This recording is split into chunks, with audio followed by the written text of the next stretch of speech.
Hello kids, हम लोग शुरू कर रहे हैं एनसीईआरटी जीव विज्ञान कक्षा 12वीं का 5वां चैप्टर जेनेटिक्स का, जो कि है वंशागतिकी तथा विविधता के सिद्धांत।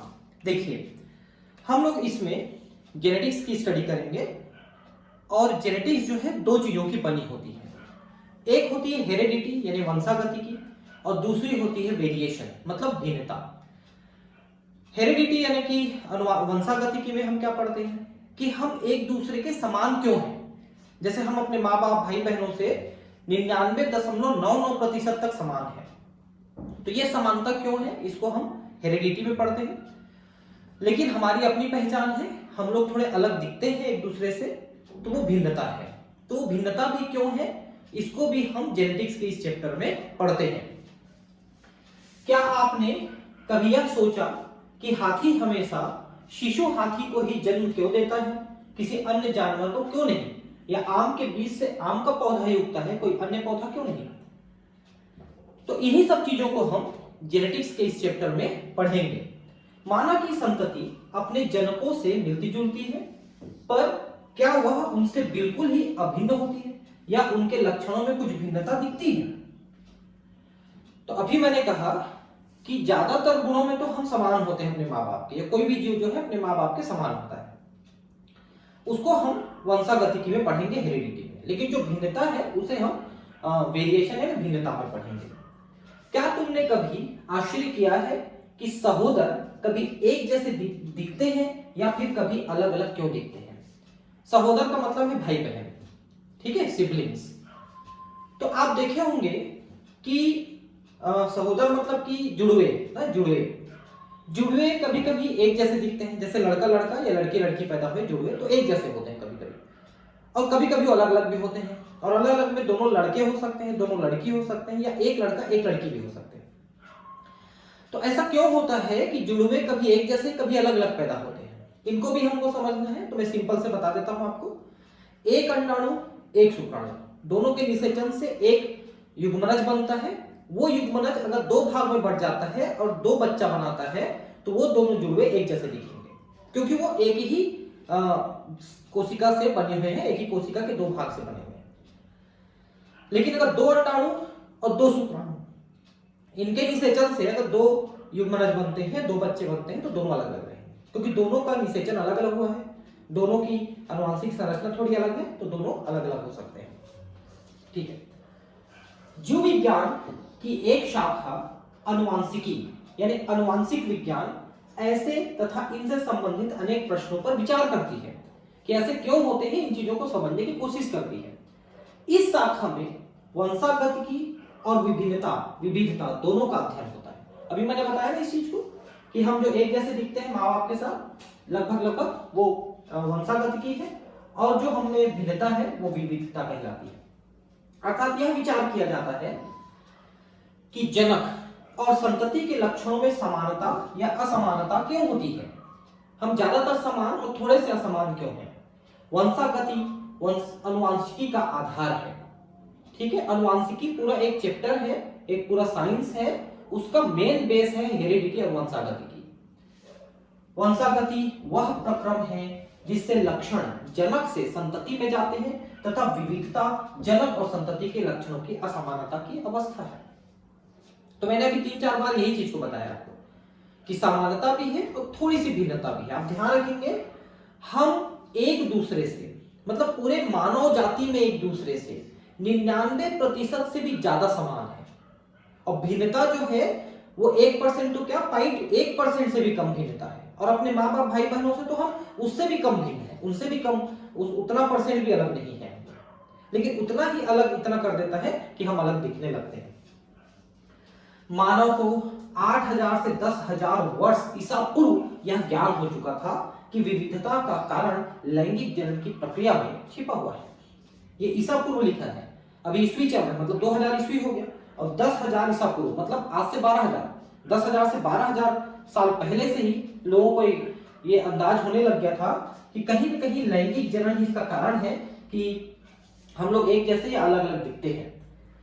उनसे पादपों और जंतुओं की प्रकृति में उपस्थित जीव विविधता का लाभ उठाया और लाभदायक लक्षणों वाले जीवों को चुनकर उनका प्रजनन करवाया तथा उनसे इच्छित लक्षणों के जीव प्राप्त किए। जब हमने पादपों को और जीव जंतुओं को पालना शुरू किया, जीव जंतुओं को घरों में और पादपों को खेतों में, तो ये देखा गया, ये विकसित किया गया कि जो अच्छी प्रकृति वाले मजबूत पौधे हैं, मजबूत जीव जंतु हैं, उनको प्रजनन करने दिया जाए तो उनकी जो संतति है वो भी मजबूत और अच्छे लक्षण वाले होते हैं। अगर हम कमजोर पौधों या जंतुओं को प्रजनन करने देंगे तो उनके बच्चे भी कमजोर होते हैं। ये बात तो आप आसानी से समझ सकते हैं ना, कि जो मजबूत माँ बाप है ना, जो बुद्धिमान माँ बाप है, जिनमें अच्छे गुण हैं, उनके बच्चों में भी अच्छे गुण होते हैं, और भयानक टाइप के जो रहेंगे उनके बच्चे भी भयानक टाइप के होते हैं, मतलब उनके गुण, उनके लक्षण, उनके सब कुछ, है ना। कुछ तो संस्कृति पे भी निर्भर करता है। ठीक, उदाहरण, पुरानी जंगली गायों के कृत्रिम चयन और उनको पालतू बनाकर हमने आज उच्च भारतीय किस्में प्राप्त कर ली हैं, जैसे पंजाब की शाहीवाल गायें। देखिए यहां पर जंगली गाय लिखा है, वाइल्ड स्पीसीज, एक्चुअली जंगली ना लिख के उसको देसी लिखना था। हम क्या करते हैं, कई प्रकार के देसी जानवरों को लेकर के, मतलब एक ही, जैसे मान लो काऊ है तो काऊ के ही कई स्पीसीज, कई वेराइटी, उनको लेके हम संकरण कराते हैं। तो तरह तरह के संकरित जो हमको काऊ मिलते हैं, गाय मिलती है, उनके गुण हमको कुछ में अच्छे कैरेक्टर मिल जाते हैं, अच्छे गुण मिल जाते हैं। जैसे साहीवाल, ये पंजाब वगैरह में पाए जाने वाला काऊ है, वहां डेवलप किया गया है, और इसकी विशेषता है कि ये अच्छी मात्रा में और अच्छी क्वालिटी में दूध देती है। क्योंकि कई ऐसी गायें हमने भारत में लाए, जैसे जर्सी गाय वगैरह हमने लाए थे, तो वो दूध तो ज्यादा देती है लेकिन वो दूध की क्वालिटी बहुत खराब होती है। लेकिन ये जो देसी गायों के साथ जो हमने हाइब्रिड कराया है, साहीवाल है या गिर है, इनकी जो क्वालिटी है दूध की वो भी अच्छी है और इनकी मात्रा भी अच्छी है। हमें मानना पड़ता है कि भले ही हमारे पूर्वजों को लक्षणों की वंशागति और विविधता का ज्ञान था, किंतु उनको इन घटनाओं के वैज्ञानिक आधार के विषय में बहुत कम जानकारी थी। भले ही वो ये सब चीज जानते थे कि अच्छे कैरेक्टर वालों को हम प्रजनन करने दिया जाए तो अच्छे बच्चे पैदा होंगे, लेकिन क्या वैज्ञानिक कारण रहा है, इन चीजों की जानकारी हमको पिछले 100 सालों के अंदर मिली है। 100 साल नहीं बल्कि 60-70 सालों में ही हमको इसकी जानकारी ज्यादा मिली। समझ लो कि 1950 और अभी 2020 चल रहा है, ये 70 सालों में ही हमको इनकी पूरी जेनेटिक आधार का पता चला है। क्योंकि मेंडल ने वर्क किया था 1866 में, लेकिन उनकी जो पब्लिकेशन है वो पॉपुलर हुई थी 1900 में। 1900 के बाद जेनेटिक्स में ठीक से काम शुरू हुआ, लेकिन जो मॉलिक्यूलर बेसिस है, जहां पर डीएनए आरएनए तक की हम बात करते हैं, तो इस पे काम शुरू हुआ था 1953 में, जब वॉटसन एंड क्रिक ने डीएनए की संरचना को ठीक से बताई थी। वहां से इस पे सही जानकारी मिलनी शुरू हुई। मेंडल के वंशागतिकी के नियम देखिए, मेंडल क्या थे, ये एक चर्च में पादरी थे। कहां पर, ऑस्ट्रिया एक देश है, ऑस्ट्रेलिया नहीं, ऑस्ट्रिया एक देश है, वहां पर एक चर्च में पादरी थे, और ये थोड़े वैज्ञानिक दिमाग के थे। इन्होंने क्या किया, अपने गार्डन में, जो चर्च का गार्डन होता है, उसमें इन्होंने मटर के पौधे को लेके अपना एक्सपेरिमेंट शुरू किया, और 7 सालों तक एक्सपेरिमेंट करके अपना जो रिसर्च है उसको उन्होंने पब्लिश कराया। रिसर्च को पब्लिश कराने के लिए रिसर्च पेपर बनाते हैं और जर्नल्स में पब्लिश कराते हैं। तो इन्होंने 1866 में अपना रिसर्च पेपर पब्लिश कराया, लेकिन 3-4 ऐसे कारण थे जब ये मेंडल को ज्यादा वैज्ञानिक नहीं जान पाए। उनमें सबसे बड़ा कारण ये था कि उस समय डार्विन का जो डार्विनिज्म था, डार्विनवाद था, वो बहुत पॉपुलर हो रखा था, उसी समय उन्होंने दिया था, तो सारे वैज्ञानिकों का ध्यान उस तरफ था। दूसरा, इन्होंने जो रिसर्च पेपर जिस जर्नल में प्रकाशित कराया था, जर्नल मैगजीन्स होते हैं, उसमें जो प्रकाशित कराया था वो जर्नल बहुत पॉपुलर नहीं था, ज्यादा वैज्ञानिक नहीं पढ़ते थे। और तीसरा कि इन्होंने अपने एक्सपेरिमेंट में सांख्यिकी प्रयोग किया था, सांख्यिकी गणित का प्रयोग किया था, जो उस समय के वैज्ञानिकों के पल्ले ही नहीं पड़ा। वो बहुत आगे एडवांस, आज के डेट में हम रिसर्च में उस चीज का प्रयोग करते हैं कंप्यूटर के माध्यम से, उन्होंने हाथ से ही लिख करके उसका प्रयोग कर दिया था। तो 1866 में इन्होंने पब्लिश कराया था, लेकिन पॉपुलैरिटी नहीं मिली। तो सन 1900 में फिर से 3 वैज्ञानिकों ने इस पे काम किया आगे चल के।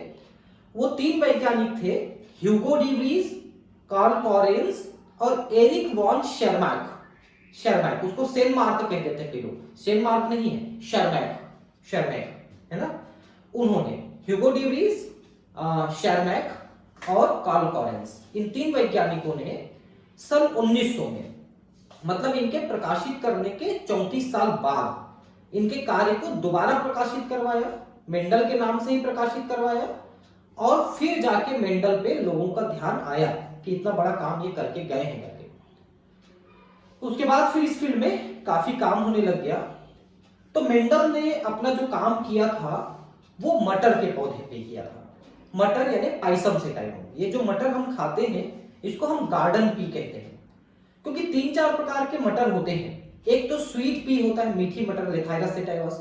एक वाइल्ड पी होता है, जंगली मटर, लेथाइरस सेफिका, लेकिन उनको हम खाते नहीं है। हम खाते हैं गार्डन पी को, पाइसम सेटाइवम को। तो उस पे इन्होंने काम किया और उसका इन्होंने 7 गुणों का चयन किया। गुण तो सैकड़ों हजारों की संख्या में किसी पादप में, किसी जंतु में होते हैं। उनमें से इन्होंने 7 गुणों का चयन किया और इन 7 गुणों में 2 अलग अलग अभिलाक्षणिक कैरेक्टर थे, अभिलक्षण थे। जैसे मान लो कि पादप की लंबाई को लिया इन्होंने, एक गुण पादप की लंबाई। तो इसके 2 लक्षण क्या हो सकते हैं? पादप लंबा हो सकता है या बौना हो सकता है, ऐसे 2 लक्षण। तो 7 गुण के 2-2 विपर्यायी लक्षण थे। विपर्यायी का मतलब एक दूसरे के विरुद्ध लक्षण, जैसे एक लंबा तो एक बौना, एक सफेद तो एक रंगीन, ऐसा। उनमें से जो विपर्यायी लक्षण थे उनमें से एक को इन्होंने प्रभावी कहा और एक को अप्रभावी कहा, ठीक है। और उनको नियंत्रित करने वाले जीन्स को, उस समय इन्होंने जीन्स शब्द का प्रयोग नहीं किया, उस समय इन्होंने उसके लिए कारक शब्द का प्रयोग किया, फैक्टर शब्द का प्रयोग किया और बताया कि जो प्रभावी लक्षण होते हैं उनको नियंत्रित करने वाले जो कारक हैं यानी जीन्स हैं, वो अपना लक्षण अवश्य उत्पन्न करते हैं। लेकिन जो अप्रभावी लक्षण के कारक थे वो अपना लक्षण तभी उत्पन्न करेंगे जब उसके साथ दूसरा कारक भी अप्रभावी हो, क्योंकि 2 कारक होते हैं, 2 जीन्स होते हैं एक लक्षण के लिए। तो दोनों जीन अप्रभावी वाले रहेंगे तभी वो अपने लक्षण उत्पन्न कर पाएंगे। अगर उनके साथ एक या दोनों ही प्रभावी जीन रहेंगे तो फिर अप्रभावी जीन एक होने पर अपना लक्षण उत्पन्न नहीं करेगा, फिर प्रभावी जीन अपना लक्षण उत्पन्न करेगा, तो फिर वो लक्षण प्रभावी विकसित होगा। तो उसके बारे में इन्होंने काफी काम किया है, उस पर हम बात करते हैं। 19वीं सदी के मध्य के वर्षों में ही आनुवंशिकता को समझने के संबंध में प्रगति हो सकी। देखिए 19वीं शताब्दी का मतलब 1800 से 1900 के बीच में। जैसे अभी 21वीं सदी चल रही है, क्योंकि अभी 2000 सन चल रहा है, तो 21वीं सदी। तो 19वीं सदी का मतलब 1800 से 1900 के बीच में के मध्य, यानी 1850, है ना। 1850 के वर्षों में ही आनुवंशिकता को समझने के संबंध में प्रगति हो सकी। ग्रेगर जॉन मेंडल ने उद्यान मटर यानी गार्डन पी के पौधे में 7 वर्षों तक 1856 से 63 तक, ये थोड़ा ईयर याद रखेंगे, 7 वर्ष और ईयर, संकरण के प्रयोग किए तथा उनके आधार पर जीवों की वंशागति की नियम को प्रस्तावित किया। तो मेंडल के हम 3 नियम जानते हैं, प्रभाविता का नियम, युग्मकों की शुद्धता का नियम और स्वतंत्र अभ्यूहन का नियम। ये 3 नियम मेंडल के नाम से जाने जाते हैं, ठीक है। इनको प्रस्तावित किया। ये देखिए, सांख्यिकी विश्लेषणों और गणितीय तर्कशास्त्र का जीव विज्ञान की समस्याओं के समाधान हेतु प्रथम उपयोग भी मेंडल द्वारा वंशागत अन्वेषणों के दौरान ही किया गया। इसको थोड़ा आप समझ लीजिए। हम जब कोई रिसर्च करते हैं तो हमको डेटा मिलता है, मतलब उसके रिकॉर्ड मिलते हैं कि क्या क्या हमको मिला। तो आजकल हम क्या करते हैं, कंप्यूटर में सॉफ्टवेयर के माध्यम से, जैसे एनोवा है, टी टेस्ट है, एफ टेस्ट है, एसपीएसएस है, ऐसे कुछ सॉफ्टवेयर होते हैं, उसमें हम अपने डेटा को डाल देते हैं। तो कंप्यूटर उसमें ये सांख्यिकी विश्लेषण करके हमको ये बताता है कि आपने जो कार्य किया है वो कितना सिग्निफिकेंट है, मतलब कितना सही है। सिग्निफिकेंट वैल्यू देता है कि हाँ आपका कार्य हमको सही लग रहा है या आपका कार्य हमको गलत लग रहा है। इस टाइप का एक विश्लेषण करके देता है, वो एक जटिल विश्लेषण है, वो सॉफ्टवेयर के माध्यम से हम करते हैं। अगर आप हमको दे दोगे कि आप मैनुअली करके दो तो हम नहीं कर पाएंगे, इतना मुश्किल काम होता है। लेकिन मेंडल उस समय, कंप्यूटर तो था नहीं, तो मेंडल ने उस समय उसको मैनुअली हाथ से ही उसको विश्लेषित किया। यही तो कारण है कि ज्यादातर वैज्ञानिकों के पल्ले ही नहीं पड़ा कि ये व्यक्ति क्या किया है, ठीक है, उस समय। और गणितीय तर्कशास्त्र, मतलब उन्होंने गणित लगाया कि देखिए हम ऐसा क्रॉस कर रहे हैं, इतना परसेंट ऐसा आ रहा है, ये वो बहुत सारा गणित लगा दिए इन्होंने। अब भाई जीव विज्ञान है, बायोलॉजी है, बायोलॉजी के लोग गणित से दूर भागते हैं थोड़ा सा। जैसे आप ही लोग, आप देखिए कि आप लोग मुझे हमेशा मैसेज करते हो कि सर आप फिजिक्स पढ़ाइए, फिजिक्स पढ़ाइए। अरे फिजिक्स पढ़ाऊं तो मैं, लेकिन समय नहीं मिल पाता है। देखिए बायोलॉजी केमिस्ट्री को मैं कंप्लीट नहीं कर पा रहा हूँ, इतना समय का अभाव हो जाता है मेरे पास। लेकिन मैं अभी कोशिश कर रहा हूँ कि मैं फिजिक्स को बढ़िया लेवल में आपको पढ़ाऊँ। उसके लिए मैं स्लाइड्स वगैरह बनाना चालू कर दिया हूँ, एक आध महीने के अंदर मैं सोच रहा हूँ कि चालू करूंगा। लेकिन वही समय का थोड़ा अभाव हो जाता है, तो थोड़ा सा देखता हूँ मैं कब तक चालू करूंगा। लेकिन वो फिर डेली लाइव क्लास चलेगी और उसके लिए कुछ पैसे आपको पे करने पड़ेंगे, है ना, ज्यादा नहीं, 300-400 रुपए में है ना, बस, उससे ज्यादा नहीं। बहुत ज्यादा लूटने वाला व्यक्ति नहीं हूं मैं, अभी तक तो आपको फ्री सर्विस ही दिया हूं। लेकिन थोड़ा सा फिजिक्स पढ़ाने के लिए आपको पे करना पड़ेगा, क्योंकि उसके लिए मुझे खर्च करने पड़ रहे हैं थोड़े से, है ना। तो मेंडल ने पहली बार इन चीजों का प्रयोग अपने कार्य में किया। उनके प्रयोगों में नमूनों की विशाल संख्या ने उनके आंकड़ों को विश्वसनीयता प्रदान की। 7 साल तक वो वर्क करते रहे और डेटा लिखते रहे डायरी में। तो बहुत सारा डेटा हो गया। अब बहुत सारा डेटा हो गया मतलब उन्होंने रियल कार्य किया है। भाई आप छोटा सा 4 लाइन का डेटा लिख के दे दोगे कि मैंने पौधे को क्रॉस कराया, हमको पीला फूल मिला, तो विश्वसनीयता नहीं होती। लेकिन आप लगातार 7 वर्षों का डेटा दिखाओगे, देखो मैंने 1 पीढ़ी, 2 पीढ़ी, 3 पीढ़ी, 4 पीढ़ी, 10 पीढ़ी, 15 पीढ़ी तक मैंने काम किया और देखिए कि मेरा रिजल्ट कैसा है, तो फिर लोग ज्यादा विश्वास करेंगे आपको। साथ ही उनके परीक्षाधीन पौधों की उत्तरोत्तर पीढ़ियों पर किए गए प्रयोग तथा उनके सफल निष्कर्षों ने सिद्ध किया कि मेंडल के वंशागत के नियमों में व्यापकता थी और वो केवल अपुष्ट विचार नहीं थे। कई पीढ़ी तक भी आप एक सोचिए कि एक मटर का पौधा 3 से 4 महीने में अपनी लाइफ साइकिल पूरी कर लेती है। तो अगर 1 साल में आप 3 पीढ़ी भी आप कर लेते हो तो 7 साल में 21 पीढ़ी तक आप अध्ययन कर सकते हो। अब 21 पीढ़ी क्या होता है, 1-2 पीढ़ी में अध्ययन करके लोग बड़ा बड़ा पेपर बना देते हैं आजकल, उन्होंने 21 पीढ़ी तक काम किया। तो बहुत ज्यादा लंबे समय तक उन्होंने कार्य किया और उस पर सांख्यिकी विश्लेषण किया। तो बाद के वैज्ञानिकों ने इसका महत्व समझा, उस समय के लोगों ने तो नहीं समझा, लेकिन आज के वैज्ञानिक इसका महत्व बहुत अच्छे समझते हैं कि वो अपुष्ट नहीं थे, काफी वर्क करके उन्होंने दिया है। मेंडल ने मटर के पौधे के उन लक्षणों पर विचार किया जो सर्वथा विपरीतार्थ थे, जैसे लंबे या पौने पौधे, पीले या हरे बीज। मैंने अभी कहा कि 7 गुण जो चुने इन्होंने, उन 7 गुणों में विपर्यायी लक्षण थे, मतलब उनके हर एक गुण के 2-2 लक्षण जो एक दूसरे के बिल्कुल विपरीत थे। ऐसा मैंने भी बताया था आपको, जैसे ये आपने एग्जांपल देखा। इसके कारण उसे वंशागति नियमों का आधारभूत ढांचा तैयार करने में सहायता मिली। उन्होंने जो नियम बताए थे उसको बताने के लिए मुख्यतः क्या क्या चीजें उनको करनी पड़ी, वो यहीं पर निहितार्थ था कि उन्होंने 2-2 कैरेक्टर लिए तो उनको आसानी से बताते बना। बाद के वैज्ञानिकों ने इसे विस्तार दिया जिससे विविध नैसर्गिक घटनाओं और उनमें निहित जटिलता का स्पष्टीकरण किया जा सका। तो 34 साल तक तो कोई समझ ही नहीं पाया। 34 साल बाद जब 3 वैज्ञानिकों ने काम किया, Carl Lawrence, Hugo de Vries और शेरमार्क, तो फिर लोगों को इनकी बातें समझ में आनी चालू हुई। ठीक है, मेंडल ने अनेक तद्रुप प्रजनन सम मटर के शुद्ध वंशाक्रमों को लेकर कृत्रिम परागण, पर परागण के प्रयोग किए। अब देखिए, ट्रू ब्रीडिंग, यहां पर लिखा है तद्रुप प्रजनन सम, इसका क्या मतलब होता है? देखिए, जब कोई पादप या जंतु स्व निषेचन कराता है, मतलब अपने ही अंडाणु शुक्राणु के बीच निषेचन कराता है, तो फिर उसके जो संतति होंगे वो बिल्कुल अपने मातृपादप जैसे होंगे, उसमें कोई नया बदलाव नहीं होगा। क्योंकि बदलाव या नयापन तब आता है जब 2 अलग अलग व्यक्ति मिलकर के प्रजनन करते हैं और उनसे संतति पैदा होते हैं। जैसे हम लोग जो पैदा हुए हैं, हम लोग 2 व्यक्तियों के द्वारा किए गए प्रजनन का परिणाम है, इसलिए हम लोगों में विभिन्नता है। लेकिन मटर जो है एक ऐसा पौधा है जो प्राकृतिक तौर पे स्वपरागण करता है। और स्वपरागण मतलब उसी के पुष्प का परागकण उसी के पुष्प के वर्तिकाग्र में जाकर के अंडाशय में जाकर अंडाणु का निषेचन करता है, इसलिए उसमें कोई नया गुण नहीं आता, तो उसे हम कहते हैं ट्रू ब्रीडिंग, तद्रुप प्रजनन संभव। मतलब अपने माँ बाप के या माँ के जैसा ही, बाप तो होते नहीं, माँ ही होती है समझ लो, क्योंकि वही माँ है वही बाप है। और शुद्ध वंशाक्रम का मतलब है कई पीढ़ियों तक उसने स्वपरागण किया है और उसमें किसी दूसरे पादप के कोई जीन का मिश्रण नहीं हुआ है, किसी प्रकार का संकरण नहीं हुआ है। तो ऐसे पादपों को लिया उन्होंने, जैसे मान लो कि एक पादप मटर का लिया, उसमें कोई गुण इसका है, प्रभावी गुण है, तो प्रभावी गुण है का मतलब उसके दोनों जीन प्रभावी मिल जाएंगे आपको।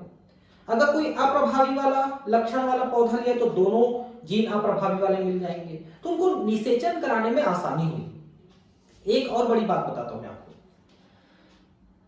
अगर कोई पौधा स्वपरागण करता है तो पर परागण को स्वीकार नहीं करता है, और अगर कोई पौधा पर परागण करता है तो स्वपरागण को स्वीकार नहीं करता है। लेकिन मेंडल का गुडलक देखो कि मटर एक ऐसा पौधा है जो स्वपरागण करता है और पर परागण को भी आसानी से स्वीकार करता है।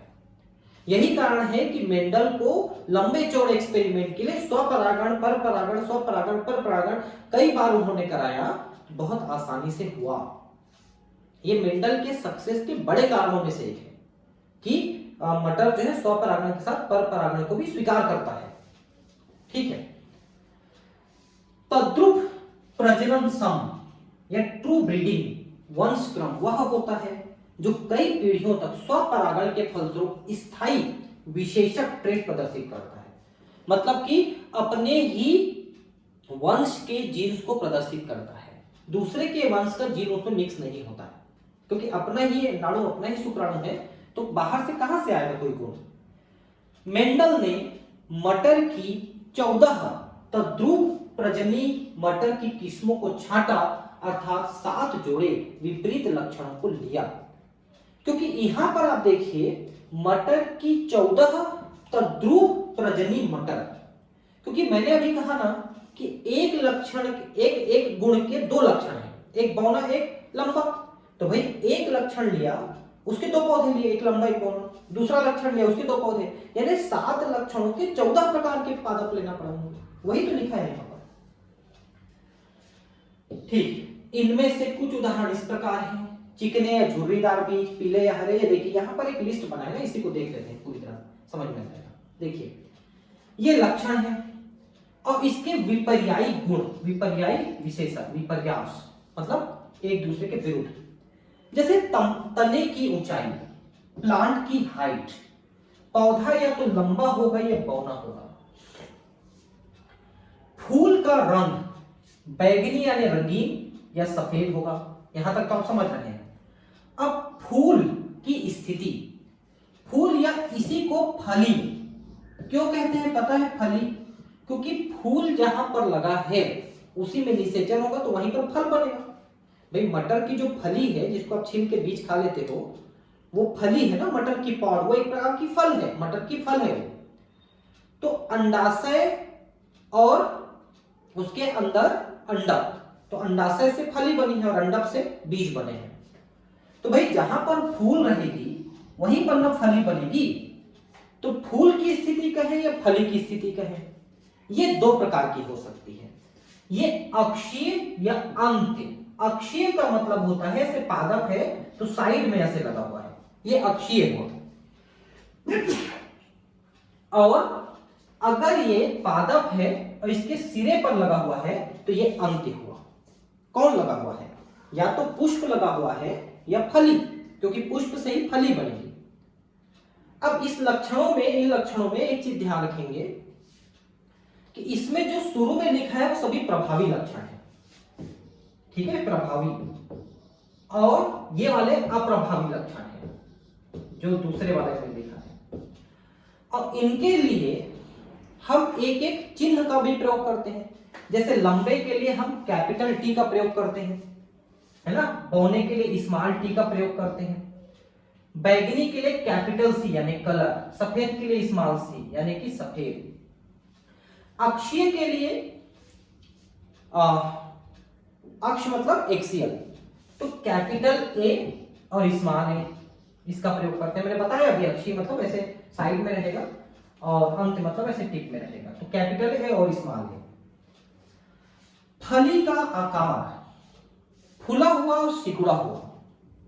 देखिए जैसे कि मान लो आप मटर की फली लाते हो, ठीक है, तो कुछ फली आपको कैसे दिखेगी कि ये बीज है और इसके ऊपर एक मोटा सा चिकना सा छिलका ऐसे लगा हुआ है, बढ़िया से दिखेगा, है ना।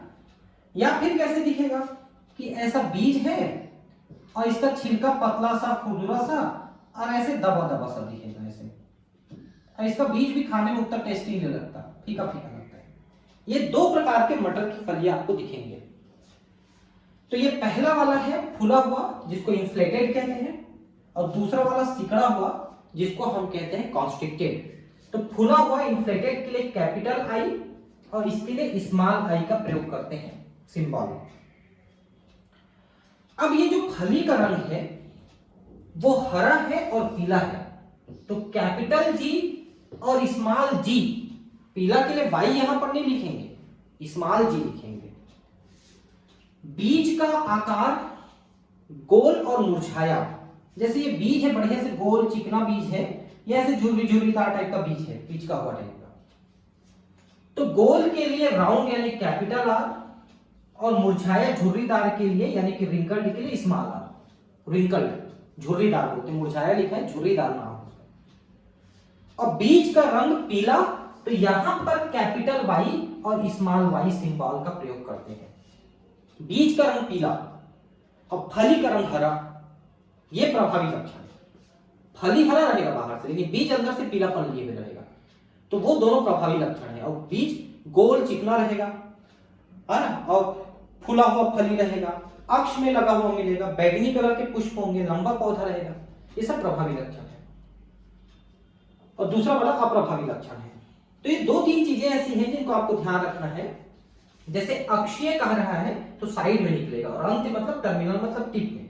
फूला हुआ में ऐसा रहेगा एकदम बढ़िया से चिकना सा, ऊपर में छिलका मोटा सा, और सिकड़ा हुआ में ऐसे थोड़ा दबा हुआ टाइप का छिलका रहेगा। बाकी सब चीज को तो आप समझेंगे। तो ये 7 लक्षण इन्होंने लिए, और हर लक्षण के दो दो विपर्यायी गुण यहाँ पर आप देख रहे हैं, विपर्यायी लक्षण आप देख रहे हैं जो ये प्रदर्शित करते हैं। और इनके लिए कौन कौन से सिंबल यूज करते हैं, capital T small T, capital C small C, capital A small A, capital I small I, capital G small G, capital R small R, और कैपिटल वाई स्मॉल वाई, ये इनके सिंबल हैं। अब देखिए कि इन्होंने जो वर्क किया, ध्यान से समझिए आप थोड़ा सा एक चीज और, इनका जो एक्सपेरिमेंट किया। अब एक पौधा आपने लिया, पौधे में 7 गुणों का तो चयन किया इन्होंने, बाकी गुण तो हजारों होते हैं, सैकड़ों होते हैं, 7 गुणों का चयन किया। तो जब पौधों को इन्होंने संकरण कराया, उगाया, ये किया, नोट किया, तो कितने गुणों को लेकर के इन्होंने नोट करना शुरू किया, अपना रिकॉर्ड बनाया, कितने गुणों को लेकर। तो मान लो इन्होंने केवल एक ही गुण को देखा कि हाँ भाई ये पौधा लंबा है, ये पौधा बौना है, हमने निषेचन कराया तो लंबा पौधा हुआ। बाकी जो गुण है वो कैसे थे वो नहीं देखा, ऐसा रिकॉर्ड बनाया। तो ऐसे को हम कहेंगे मोनोहाइब्रिड एक्सपेरिमेंट। मोनोहाइब्रिड एक्सपेरिमेंट, एक गुण को लेकर किया। मान लो उन्होंने 2 गुणों का रिकॉर्ड बनाया कि हाँ भाई पौधा लंबा है और इसका पुष्प जो है कलर्ड है, बैगनी कलर का है, ऐसे 2 गुणों को लिया। दूसरे पौधे का भी 2 गुण लिया कि हाँ भाई पौधा बौना है और इसके पुष्प का रंग सफेद है। ऐसे 2 गुणों को लेकर के नोट किया दोनों पौधों का, उसकी अगली पीढ़ी ऐसे वैसे करके जो नोट करते चले गए, तो डाई हाइब्रिड एक्सपेरिमेंट होगा। 2 गुणों को लेकर किया। वैसे 3 गुणों को लेकर करेगा तो ट्राई हाइब्रिड है। तो मेंडल ने अपने प्रयोगों में monohybrid, dihybrid, trihybrid तक इन्होंने एक्सपेरिमेंट किया, और इसलिए उनका डेटा बहुत ज्यादा बढ़ता चला गया और वो ज्यादा विश्वसनीय होते चले गए। आप जितना ज्यादा डेटा देंगे उतना ज्यादा विश्वसनीय हो गया।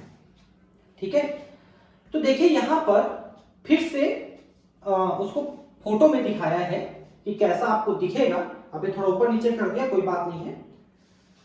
तो बीज का आकार देखिए, गोल, और ये देखो झुर्रीदार अब लिखा है, ये है ना, झुर्रीदार यहां पर लिखा है ना। बीज का रंग देखिए पीला और हरा, फूल का रंग बैगनी सफेद, फली का आकार देखिए, मैंने कहा ना कि ऐसे फूला हुआ बढ़िया से चिकना सा रहेगा, फुली हुई, और ऐसे सिकुड़ी दिख रही, देखिए दिख रही बढ़िया सिकुड़ी हुई टाइप।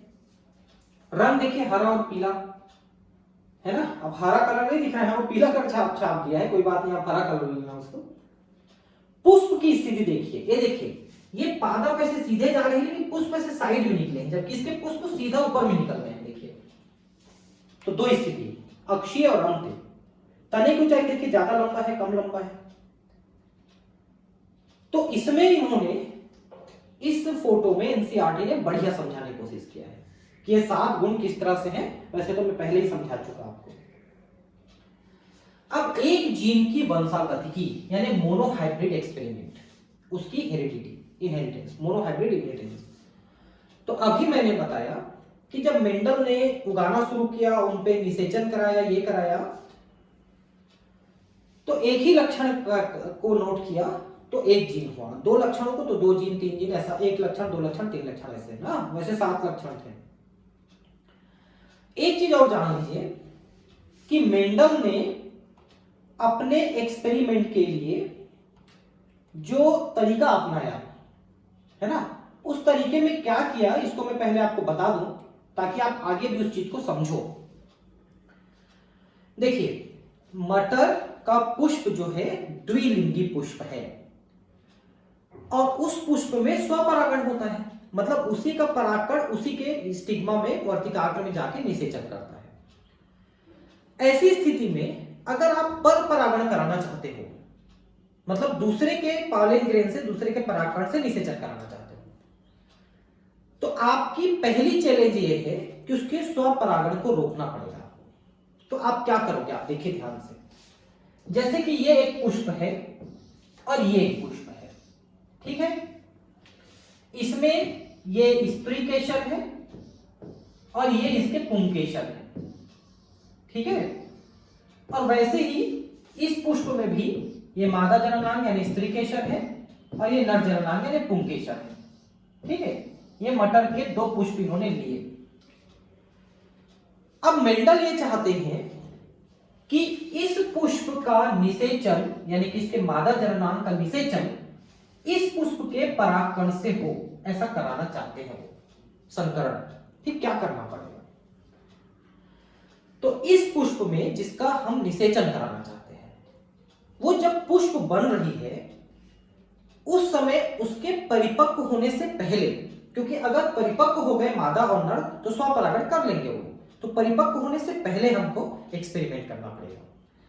तो इसमें क्या करते हैं कि जो पुष्प बन रही है उसको खोलते हैं, क्योंकि अभी तो वो कली रूप में है, तो हम उसको खोलते हैं। खोलने के बाद इसके जो नर जननांग बन रहे हैं उनको काट के हम हटा देते हैं, ये नर जननांग को काट काट के हम हटा देते हैं। परिपक्व नहीं हुए हैं अभी, निषेचन नहीं हो पाए हैं, आंतरिक निषेचन, तो हम परागकण ये पुंकेशरों को काट के हटा दिया हमने। इस प्रक्रिया को हम कहते हैं विपुंसन, विपुंसन, ठीक है। किनको हटाया हमने, पुमंग को, पुंकेशर को, नर जननांग को हटा दिया। अब नर जननांग हट गया तो स्वपरागण अब नहीं हो सकता, लेकिन पुष्प अभी अपरिपक्व है, मादा जननांग भी अपरिपक्व है। हम उसको आपस पुष्प को बंद कर देते हैं, उसके ऊपर पॉलीथीन का एक कवर लगा देते हैं और उसको बंद कर देते हैं। तो इसको बैगिंग कहते हैं, बैग लगाना, बैग। क्यों ऐसा करते हैं, ताकि कोई बाहर का परागकण उसमें प्रवेश ना कर जाए, इसके लिए हम उसको पॉलीथीन से ढक देते हैं और उसमें टैग लगा देते हैं, डेट वेट लिख देते हैं कि विपुंसन हमने इस डेट में किया। अब मान लो 1 दिन या 2 दिन बाद वो पुष्प परिपक्व हो गई, तो अब उस पुष्प के बैग को खोलते हैं।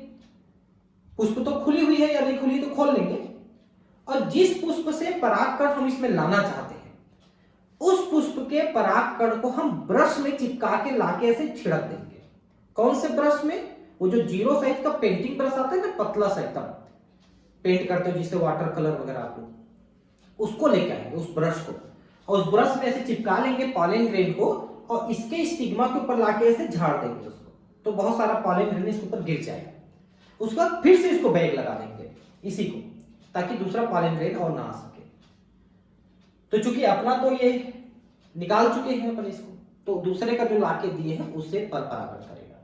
क्योंकि मैं शुरू में ही बता चुका हूं कि जो मटर है वो पर परागण आसानी से स्वीकार करती है, भले ही स्व परागण ही करती है, लेकिन पर परागण कराओगे तो आसानी से स्वीकार करती है। तो विपुंसन, बैगिंग और टैगिंग इस प्रक्रिया को कहते हैं इमैस्कुलेशन। विपुंसन पुरुष अंग को हटा देना, विपुंसन। और बैगिंग और टैगिंग, बैगिंग का मतलब ढक देना और टैग लगा देना, यानी कि पर्ची लगा देना कि कब क्या क्या हमने किया। यह प्रक्रिया है पर परागण कराने की, हाइब्रिडाइजेशन या संकरण कराने की, जो मेंडल ने प्रक्रिया अपनाई, ठीक है, जो आज भी चली जा रही है। तो एक जीन की वंशागतिकी जिसमें हम एक लक्षण को लेकर के हम आगे की प्रक्रिया करा रहे हैं। मेंडल ने वंशागतिकी के अध्ययन के लिए एक प्रयोग में मटर के लंबे तथा बौने पौधे का संकरण कराया। देखिए, अब उस पौधे में बीज कैसा है, फल कैसा है, फली कैसा है, रंग कैसा है, स्थिति क्या, कुछ नहीं देखा उन्होंने। वो जैसा है ठीक है, हमको कोई दिक्कत नहीं, हमको सिर्फ ये देखना है कि पौधा लंबा है कि बौना है, बस। तो एक लंबा पौधा लिया, एक बौना पौधा लिया, दोनों के परागकणों और स्टिग्मा में अपन जैसे निषेचन कराया, पर परागण कराया, जिस विधि से मैंने बताया, उसके पुष्प और उसके पुष्प से, और उसके परागण से जो बीज बने उनको जब उगा के देखा तो सारे अगली पीढ़ी जो है लंबे पौधे प्राप्त हुए। इस प्रयोग द्वारा एक जीन की आनुवंशिक अध्ययन किया गया।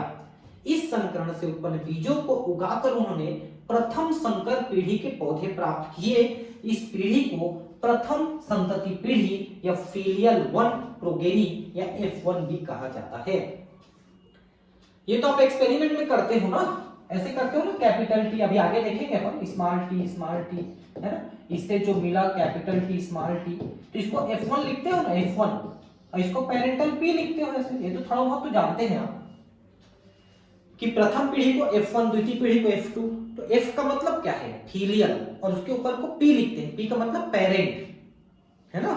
तो इस तरह से हम लिखते चले जाते हैं।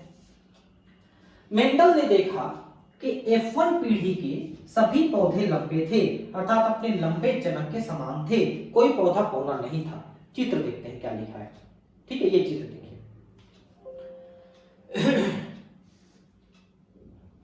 नहीं, ये तो ठीक है, कैसे परागण किए हैं इसको ये बता रहा है, ठीक है।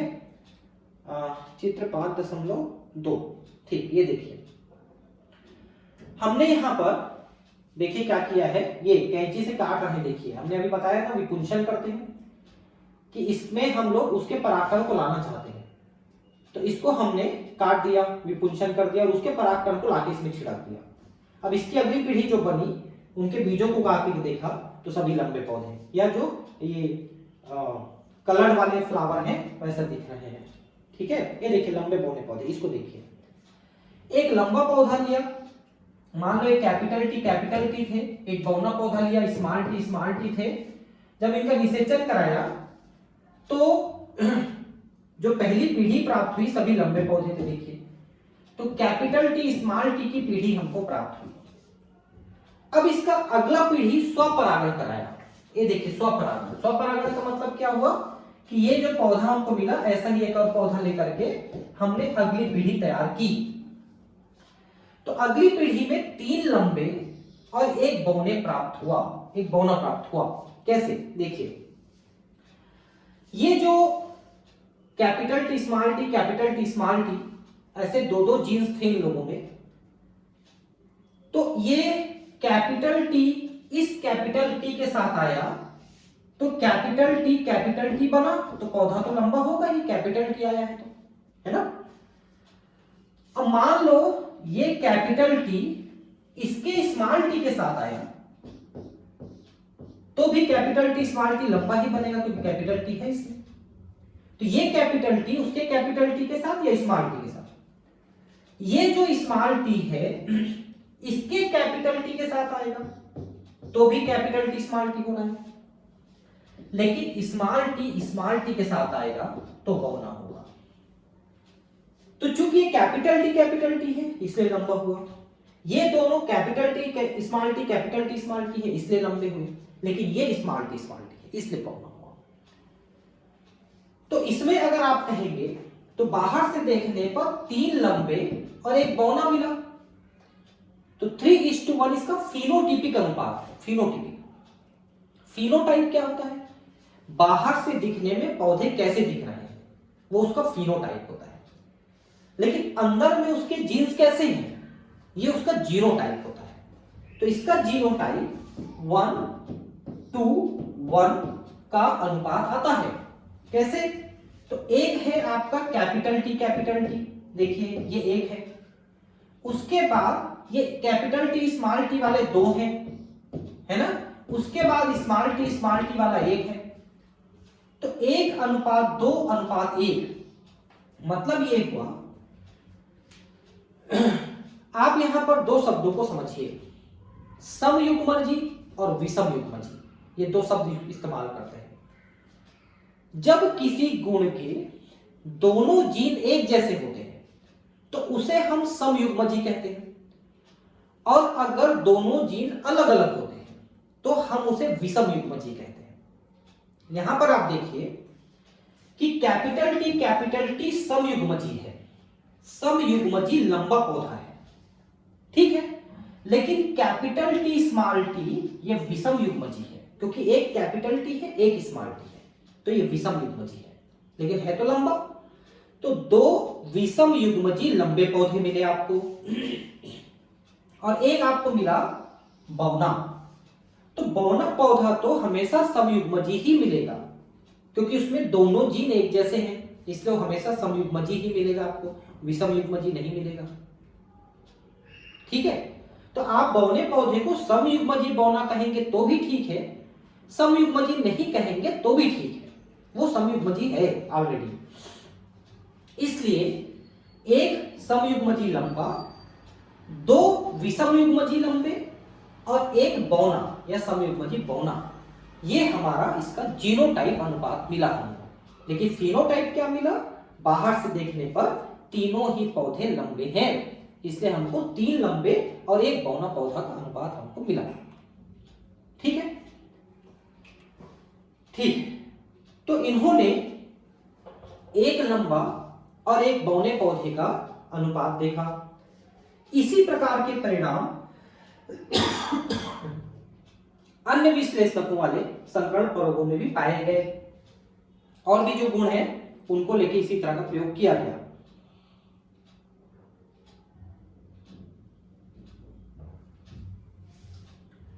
उन्होंने देखा कि प्रथम पीढ़ी F1 में 2 में से एक जनक के लक्षणों की ही अभिव्यक्ति होती है, दूसरे जनक के लक्षण प्रकट नहीं होते। यही प्रभाविता का नियम है। जब एक प्रभावी और एक अप्रभावी जीन एक साथ आते हैं तो प्रभावी जीन अपना लक्षण उत्पन्न करता है और अप्रभावी जीन अपना लक्षण उत्पन्न नहीं कर पाता है। यही प्रभाविता का नियम है, ठीक है, जो मेंडल का प्रथम नियम है। मेंडल ने फिर F1 के सभी लंबे पौधे को स्वयं परागित किया और उसे देखकर आश्चर्य हुआ कि F2 पीढ़ी में प्रत्युपन्न कुछ पौधे बौने थे। देखिए, अब यहां पर मैं मिटा दिया, एक चीज हमको और देखना था। आपने ये देखा कि कैपिटल टी लिया, कैपिटल टी स्मॉल टी लिया, प्रथम पीढ़ी में कैपिटल टी स्मॉल टी आया। ये प्रभाविता का लक्षण तो आपको दिख गया, ठीक है, कि एक प्रभावी का प्रभावी है तो प्रभाविता का लक्षण दिख गया, जो मेंडल का प्रथम नियम है, प्रभाविता का नियम। अब जब इनका आप स्वपरागण किए तो ये अगली पीढ़ी कैसे बनी? ध्यान दीजिए, किसी भी पीढ़ी में प्रजनन कैसे होता है? युग्मकों के द्वारा होता है, अंडाणु शुक्राणु के द्वारा होता है, पौधे में परागकण, ठीक है। तो जब ये दोनों निषेचन करेंगे तो किसके माध्यम से करेंगे? अंडाणु शुक्राणु के माध्यम या परागकण और अंडाणु के माध्यम से। ये भी वैसे किया। तो मान लो इस पौधे में इससे जो युग्मक बने, मतलब अंडाणु बना या शुक्राणु बना, तो ये जो 2 बनाएंगे उसमें एक में कैपिटल टी एक में स्मॉल टी आएगा। ये युग्मक है, अंडाणु कहे या शुक्राणु कहे। शुक्राणु कह रहा हूं उसको पालन समझ लेना ना, परागकण। बार बार शुक्राणु मेरे शब्द से निकल रहा है, कोई बात नहीं। तो हमेशा निषेचन युग्मकों के माध्यम से होता है, अंडाणु शुक्राणु के माध्यम से होता है। इसमें जब अंडाणु शुक्राणु बनेंगे निषेचन करा के ऐसा बनाने के लिए, तो कैपिटल टी स्मॉल टी वाले एक एक बनेंगे। इसमें भी वैसे ही बनेंगे, है ना, ऐसे ही बनेंगे। फिर इनका निषेचन होगा। तो निषेचन कैसे होगा? ये युग्मक इसके साथ भी निषेचन कर सकता है या इसके साथ भी निषेचन कर सकता है। वैसे ये वाला भी है, ये वाला इसके साथ भी कर सकता है और इसके साथ भी कर सकता है। मतलब ये दोनों उन दोनों के साथ किसी के साथ भी कर सकते हैं। तो यहां पर मेंडल के दूसरे नियम को आप समझिए, जिसको हम कहते हैं पृथक्करण का नियम या युग्मकों की शुद्धता का नियम। प्रथम नियम तो आपने समझ लिया, क्या था? प्रभाविता का नियम, कि प्रभावी और अप्रभावी एक साथ आएंगे तो जो प्रभावी है वो अपना लक्षण उत्पन्न करेगा, कारक है जीन। दूसरा नियम है युग्मकों की शुद्धता का नियम या पृथक्करण का नियम। इसको अब जरा ध्यान समझिए। यहां पर इसमें से एक और इसमें से एक जीन, ये स्मॉल पी है, स्मॉल पी, ये दोनों में से एक एक जीन आके ये बना है F1 पीढ़ी। ये F1 पीढ़ी बना ना। तो F1 पीढ़ी में देखने से हमको ऐसा लग रहा है कि ये दोनों जीन एक साथ आ गए हैं, मिक्स हो गए हैं, ऐसा लग रहा है। प्रभाविता का नियम दिख गया आपको। लेकिन जब इस पीढ़ी में अगली पीढ़ी बनाने के लिए निषेचन शुरू हुआ, युग्मकों का निर्माण शुरू हुआ अंडाणु शुक्राणु का, तो ये दोनों जीन अलग अलग हो गए। फिर से एक अंडाणु में गया, दूसरा दूसरे अंडाणु में गया। तो अंडाणु शुक्राणु युग्मकों के निर्माण के समय ये दोनों जीन फिर से सेपरेट हो गए, फिर से अलग हो गए।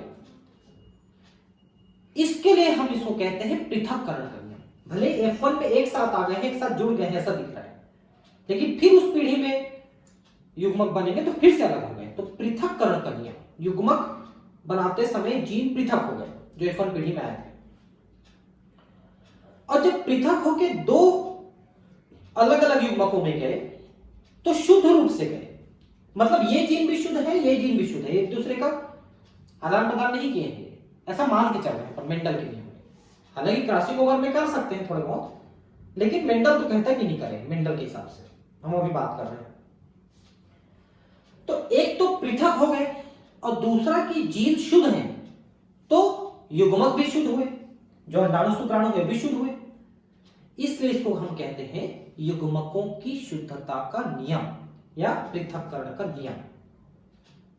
तो ये मोनोहाइब्रिड जो क्रॉस है, यानी एक जीन वाला क्रॉस, इसमें मेंडल के दो नियमों को हम सिद्ध कर सकते हैं, प्रभाविता का नियम और युग्मकों की शुद्धता का नियम, जिसको पृथक्करण का नियम भी कहते हैं।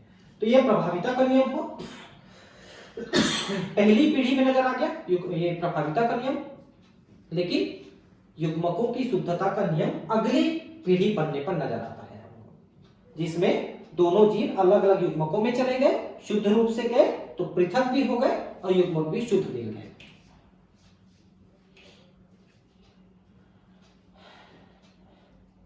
ठीक है। जिन अन्य विशेषकों का अध्ययन किया उनसे भी इसी प्रकार के परिणाम प्राप्त हुए, अर्थात F1 पीढ़ी में केवल एक ही जनकी लक्षण प्रकट हुआ, जबकि F2 पीढ़ी में, एक मिनट तो सब पीछे हो गए हम लोग। ठीक है, यहां पर हम पढ़ रहे थे, इन्होंने देखा कि F1 में दो में से एक जनक के लक्षणों की ही अभिव्यक्ति हुई, दूसरे जनक के लक्षण प्रकट नहीं हुए F1 पीढ़ी में। जैसे बौने और लंबे लिए तो सिर्फ लंबा बना, बौना नहीं बना, F1 पीढ़ी में नहीं दिखा। ठीक है। मेंडल ने फिर F1 के सभी लंबे पौधों को स्वयं परागित किया। उसे देखकर आश्चर्य हुआ कि F2 पीढ़ी में प्रत्युत कुछ पौधे बौने थे। F1 में बौने नहीं दिखे, लेकिन F2 में बौने दिखे। उसी से हम पृथक्करण का नियम सिद्ध करते हैं। जो लक्षण F1 पीढ़ी में नहीं देखा गया वह अब प्रदर्शित हो गया। बौने पौधों का अनुपात कुल F2 पौधों का 25% था, जबकि 75% पौधे लंबे थे। आपने देखा ना, 3 लंबा और 1 बौना था। तो 75% लंबे थे और एक 25% बौना था। लंबे और बौनेपन के लक्षण जनकों के समान ही थे और इनमें किसी प्रकार का सम्मिश्रण नहीं था। जो शुरू में हमने लिया था एक लंबा एक बौना, बिल्कुल वैसे ही आखिरी तक बने हुए हैं, अर्थात सभी या तो लंबे थे या बौने, मझोले तक के कोई भी नहीं था। इसलिए युग्मकों की शुद्धता का नियम हुआ, पृथक्करण का नियम हुआ, मिक्स नहीं हुए, ये मान लिया इन्होंने। जिन अन्य विशेषकों का अध्ययन किया उनसे भी इसी प्रकार के परिणाम प्राप्त हुए। मतलब ये तो लंबा बौना का जो लक्षण है उसको लिया, मान लो कोई दूसरा लक्षण लिया कि पुष्प का रंग ले लिया या बीज का आकार ले लिया या रंग, ऐसा जो 7 लक्षण थे उनमें से कोई और लिया, है ना। अर्थात F1 पीढ़ी में केवल एक ही जनिकीय लक्षण प्रकट हुआ, जबकि F2 पीढ़ी में दोनों विशेषक 3:1 के अनुपात में अभिव्यक्त हुए। वैसे ही हुआ जैसे हमने लंबे बौने के लिए दिखा, वैसे दूसरे लक्षणों के लिए भी दिखा। विपरीत विशेषकों में दोनों F1 या F2 स्तर पर किसी प्रकार का सम्मिश्रण नजर नहीं आया, मिक्स नहीं हुए लक्षण, बौने तो बौने, लंबे तो लंबे। F2 पीढ़ी तक हमको ये दिखा। ये विपुंचन की प्रक्रिया जो मैंने अभी कुछ देर पहले बताई थी कि जिस पौधे में आप निषेचन कराना चाहते हैं उसके नरों को हटा देंगे, पुंकेसरों को, और दूसरे से परागकण को हम स्थानांतरित करके इसमें लगा देंगे तो संकरण हो जाएगा। ठीक है, इस तरह से संकरण करते हैं अपन, या एक पौधे का दूसरे पौधे से निषेचन कराते हैं, क्योंकि मटर स्वपरागण करने वाला पौधा है। ये मैंने आपको डिटेल बताया। इन प्रेक्षणों के आधार पर मेंडल ने प्रस्तावित किया कि कोई वस्तु अपरिवर्तित रूप में जनक से संतति को युग्मकों के माध्यम से उत्तरोत्तर पीढ़ियों में अग्रसित होती है। तो इन्होंने ये अंदाज लगा लिया कि कोई ना कोई ऐसी चीज है जो एक पीढ़ी से अगली पीढ़ी में युग्मकों के माध्यम से जाता है, अंडाणु शुक्राणुओं के माध्यम से जाता है। ऐसा इन्होंने कोई चीज होगी ऐसा माना, और उसने इस चीज को कारक या फैक्टर कहा, जिसको हम आज जीन्स के नाम से जानते हैं। मेंडल ने जीन के लिए कारक शब्द का प्रयोग किया था, और जीन शब्द का प्रयोग जोहेंसन ने किया 1909 में। मेंडल ने काम किया था 1863 तक, 1866 में इन्होंने प्रकाशित कराया था, और जीन शब्द का प्रयोग 1909 में हुआ था जोहेंसन के द्वारा। वही चीज है। दूसरे शब्दों में जीन आनुवांशिकता की इकाइयां हैं। किस जीन में कौन सा विशेष लक्षण अभिव्यक्त होगा, इसकी सूचना इसमें निहित होती है। विकल्पी विपरीत लक्षणों के संकेतक जोड़े को युग्म विकल्पी या एलील कहा जाता है। ये एक ही जीन के थोड़ा सा भिन्न रूप होते हैं। इनको जरा समझिए कि एलील क्या है, युग्म विकल्पी। जैसे अभी आपने इसमें पढ़ा कैपिटल टी स्मॉल टी, तो जो कैपिटल टी और स्मॉल टी जीन है ये किस लक्षण के लिए है? पौधे की लंबाई के लिए। तो पौधे की लंबाई के लिए दो अलग अलग प्रकार के जीन होते हैं, एक कैपिटल टी एक स्मॉल टी, एक प्रभावी एक अप्रभावी। तो ये दोनों जीन एलील हैं। एलील का मतलब जीन्स के प्रकार, प्रभावी अप्रभावी जीन्स के प्रकार। तो दुनिया में जितने भी पादप और जंतु हैं उनमें जितने भी लक्षण होते हैं, लगभग सभी लक्षणों के, कुछ को छोड़ करके लगभग सभी लक्षणों के दो ही युग्म विकल्पी होते हैं, एक प्रभावी और एक अप्रभावी। कहीं कहीं पर दो से ज्यादा भी युग्म विकल्पी हो सकते हैं। जैसे हमारा जो ब्लड ग्रुप होता है, रक्त समूह, उसके 3 जीन हैं। एक है IA, एक है IB और एक है IO। 3 जीन है। हालांकि किसी एक मनुष्य में 2 ही होते हैं, लेकिन कुल मिला के सभी मनुष्यों में 3 प्रकार के जीन हैं। इसमें IA प्रभावी है, IB प्रभावी है और IO अप्रभावी है। तो 2 प्रभावी एक अप्रभावी, एलील, तो 3 एलील हो गए। रक्त समूह के 3 एलील टोटल सभी मनुष्यों में मिला के। किसी एक में तो 2 ही रहते, कोई भी 2, जोड़े में भी हो सकते हैं, कैपिटल ए ऐसा भी हो सकता है। एलिल या युग्म विकल्पी का मतलब हुआ किसी गुण के लिए जितने भी प्रकार के उपलब्ध जीन हैं, प्रभावी और अप्रभावी जीन हैं, वो उसके एलिल हैं। जैसे कैपिटल टी और स्मॉल टी, ये दो एलिल हुए पौधे की लंबाई के लिए। वैसे कैपिटल सी, स्मॉल सी, ये दो एलिल हुए पुष्प के रंग के लिए। वैसी पुष्प की स्थिति के लिए कैपिटल ए और स्मॉल ए दो एलिल हुए। ऐसा होता है एलिल या युग्म विकल्पी।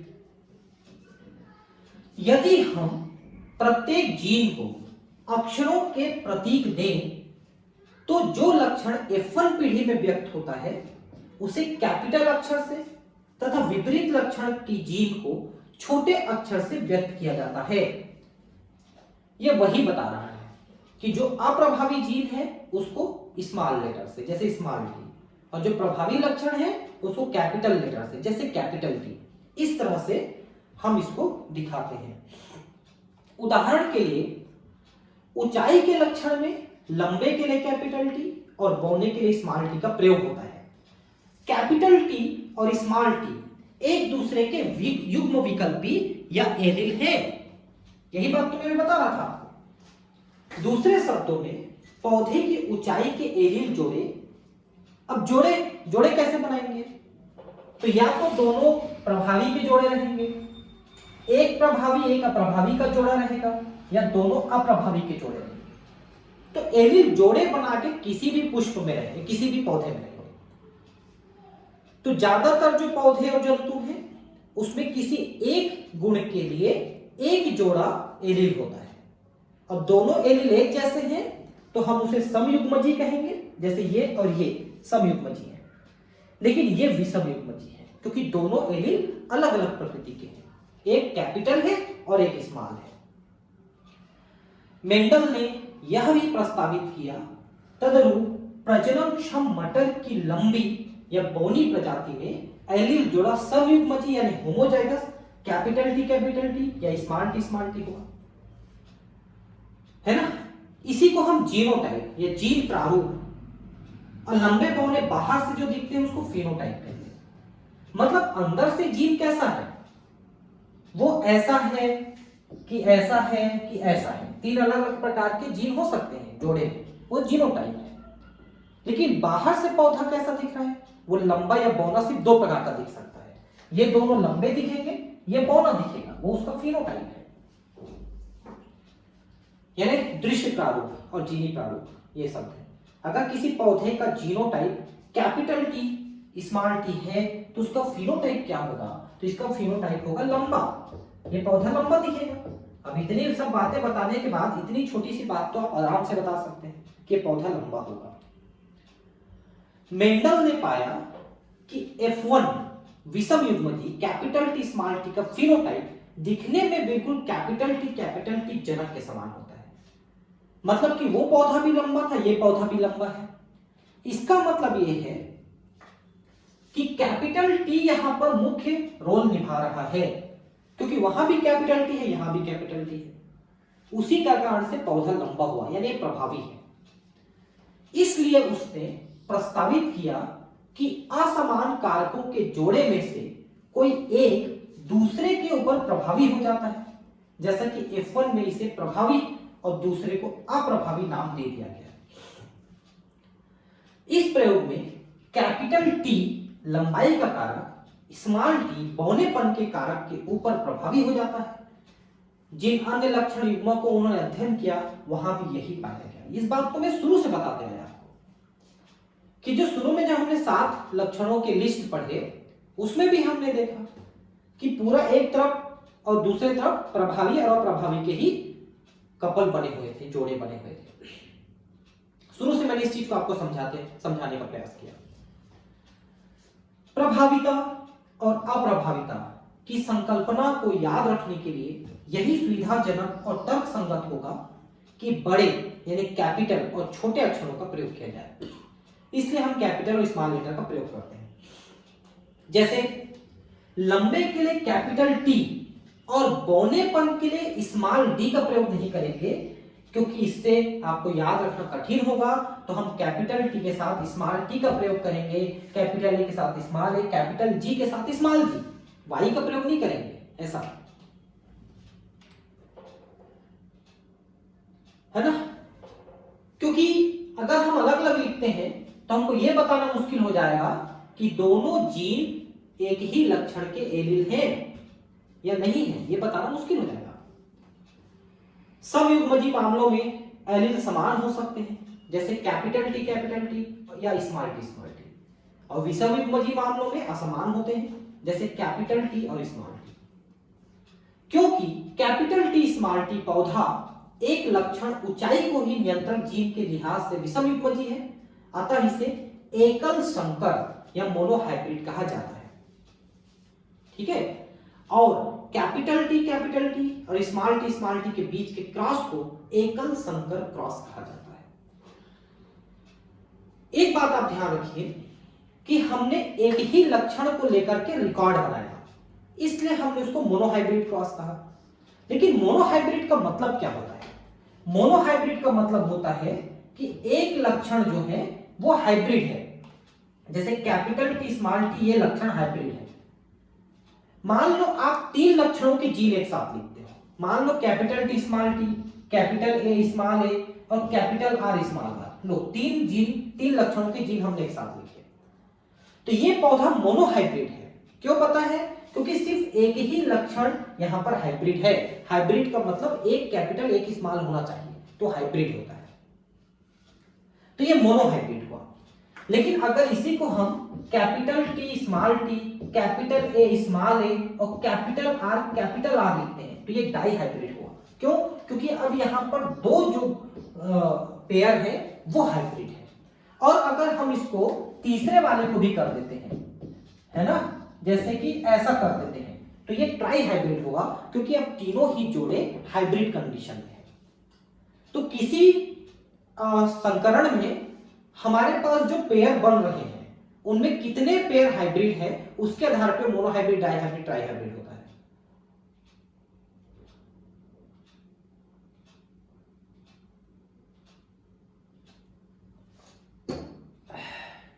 अब देखिए,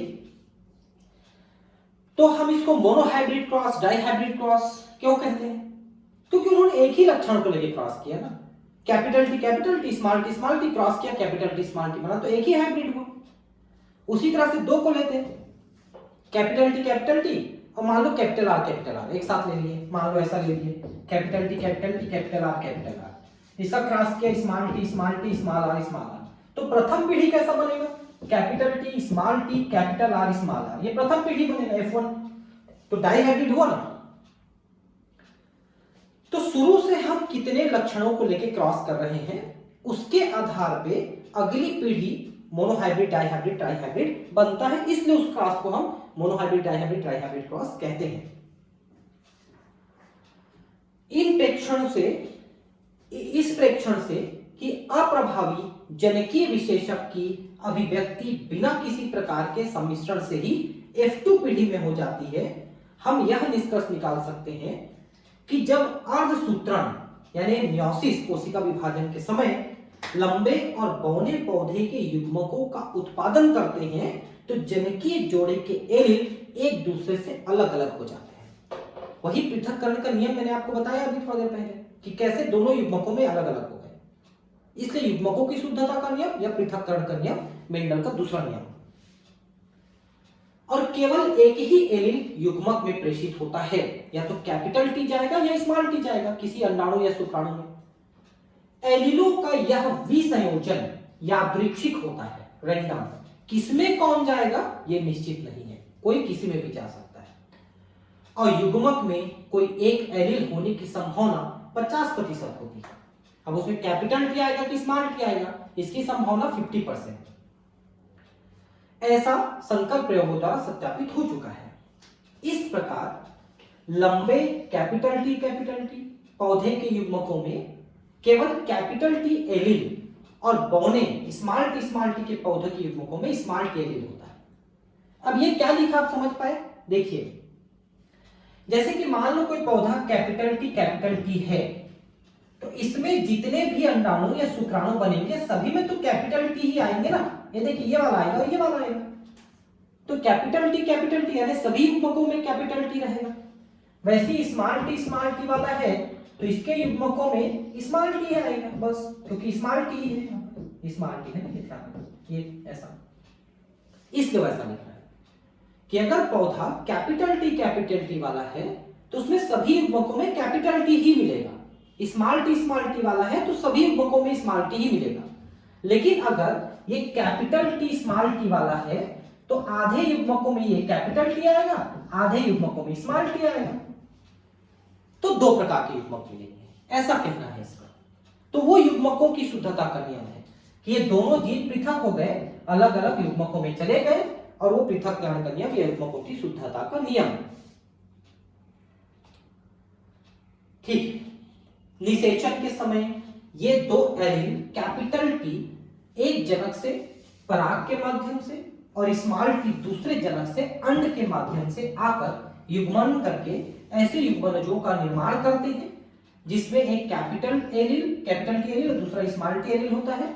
दूसरे शब्दों में संकरों में कैपिटल टी स्मॉल टी होता है। अब ये तो कितना अच्छे से समझा चुका हूं मैं आपको ये सब बातें, तो आप समझ में आ जाएगा आपको, क्योंकि इन संकरों में विपरीत विशेषकों के एलील होते हैं। इन पौधों को विषम युग्मजीव या हेटेरोजाइगस कहा जाता है। ठीक है, हेटेरोजाइगस, दो अलग अलग प्रकार के युग्मक आए हैं अलग अलग पौधे से, इसलिए विषम युग्मजीव हो गई है, कैपिटल टी स्मॉल टी। ठीक है, पुनेट वर्ग नामक आरेख के अध्ययन की सहायता से जनकों द्वारा युग्मकों का उत्पादन, युग्मनजों का निर्माण, देखिए जब दो युग्मक निषेचित होते हैं तो युग्मनज बनता है, जाइगोट, ध्यान रखेंगे, का निर्माण F1 पीढ़ी F2 पीढ़ी पादपों को समझाया जा सकता है। ये चीजें मैंने आपको पहले ही बता चुका। अब इसमें एक चीज देखिए, यहां पर एक शब्द लिखा है पुनेट वर्ग। तो एक्चुअली पुनेट एक वैज्ञानिक का नाम है और उन्होंने इस तरह के चौकोर खाने बना करके निषेचन के परिणाम को लिखने की तकनीक विकसित की। इसको पुनेट वर्ग या पुनेट स्क्वायर कहा जाता है, जो मोनोहाइब्रिड, डाईहाइब्रिड, ट्राईहाइब्रिड सब में बढ़िया से लगा सकते हो। मोनोहाइब्रिड में तो नहीं लगाएंगे तो भी निकल जाता है, लेकिन डाईहाइब्रिड और ट्राईहाइब्रिड यानी द्विसंकरण त्रिसंकरण में आपको इसको लगाना ही पड़ता है, पुनेट स्क्वायर को। तो इस तरह से जो स्क्वायर बनाने की जो प्रथा है उसे पुनेट स्क्वायर कहते हैं या पुनेट वर्ग कहते हैं। इसे ब्रितानिकी आनुवांशिकविद रेजिनाल्ड सी पुनेट ने विकसित किया था। इनका पूरा नाम है रेजिनाल्ड सी पुनेट ने विकसित किया था।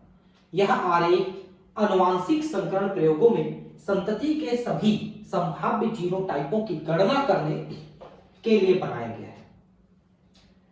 तो कैसे कैसे हमको परिणाम मिलेंगे, इस चीज को जानने के लिए इन्होंने इस विधि का विकास किया है।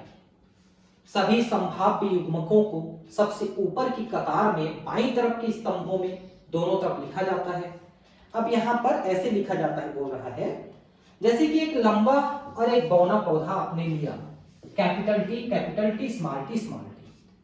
अब इसमें जैसा मैंने कहा कि जो युग्मक बनेंगे उनमें सभी में कैपिटल टी ही रहेंगे, दो युग्मक में दोनों में, ऐसे इसमें भी स्मॉल टी रहेंगे। तो हम यहां पर जो पुनेट स्क्वायर बनाए, अब ये ऐसे तिकोना टाइप का बना दिया है, आप इसको सीधा सीधा ऐसा बनाएंगे तो आपको ज्यादा अच्छा समझ में आएगा, ऐसा करके। ठीक है, एक तरफ कैपिटल टी और कैपिटल टी लिख दिए, एक तरफ स्मॉल टी लिख दिए। अब इसमें क्रॉस कराइए तो सभी खानों में कैपिटल टी स्मॉल टी आएंगे। देखिए सभी खानों में कैपिटल टी स्मॉल टी ही आ रहे हैं।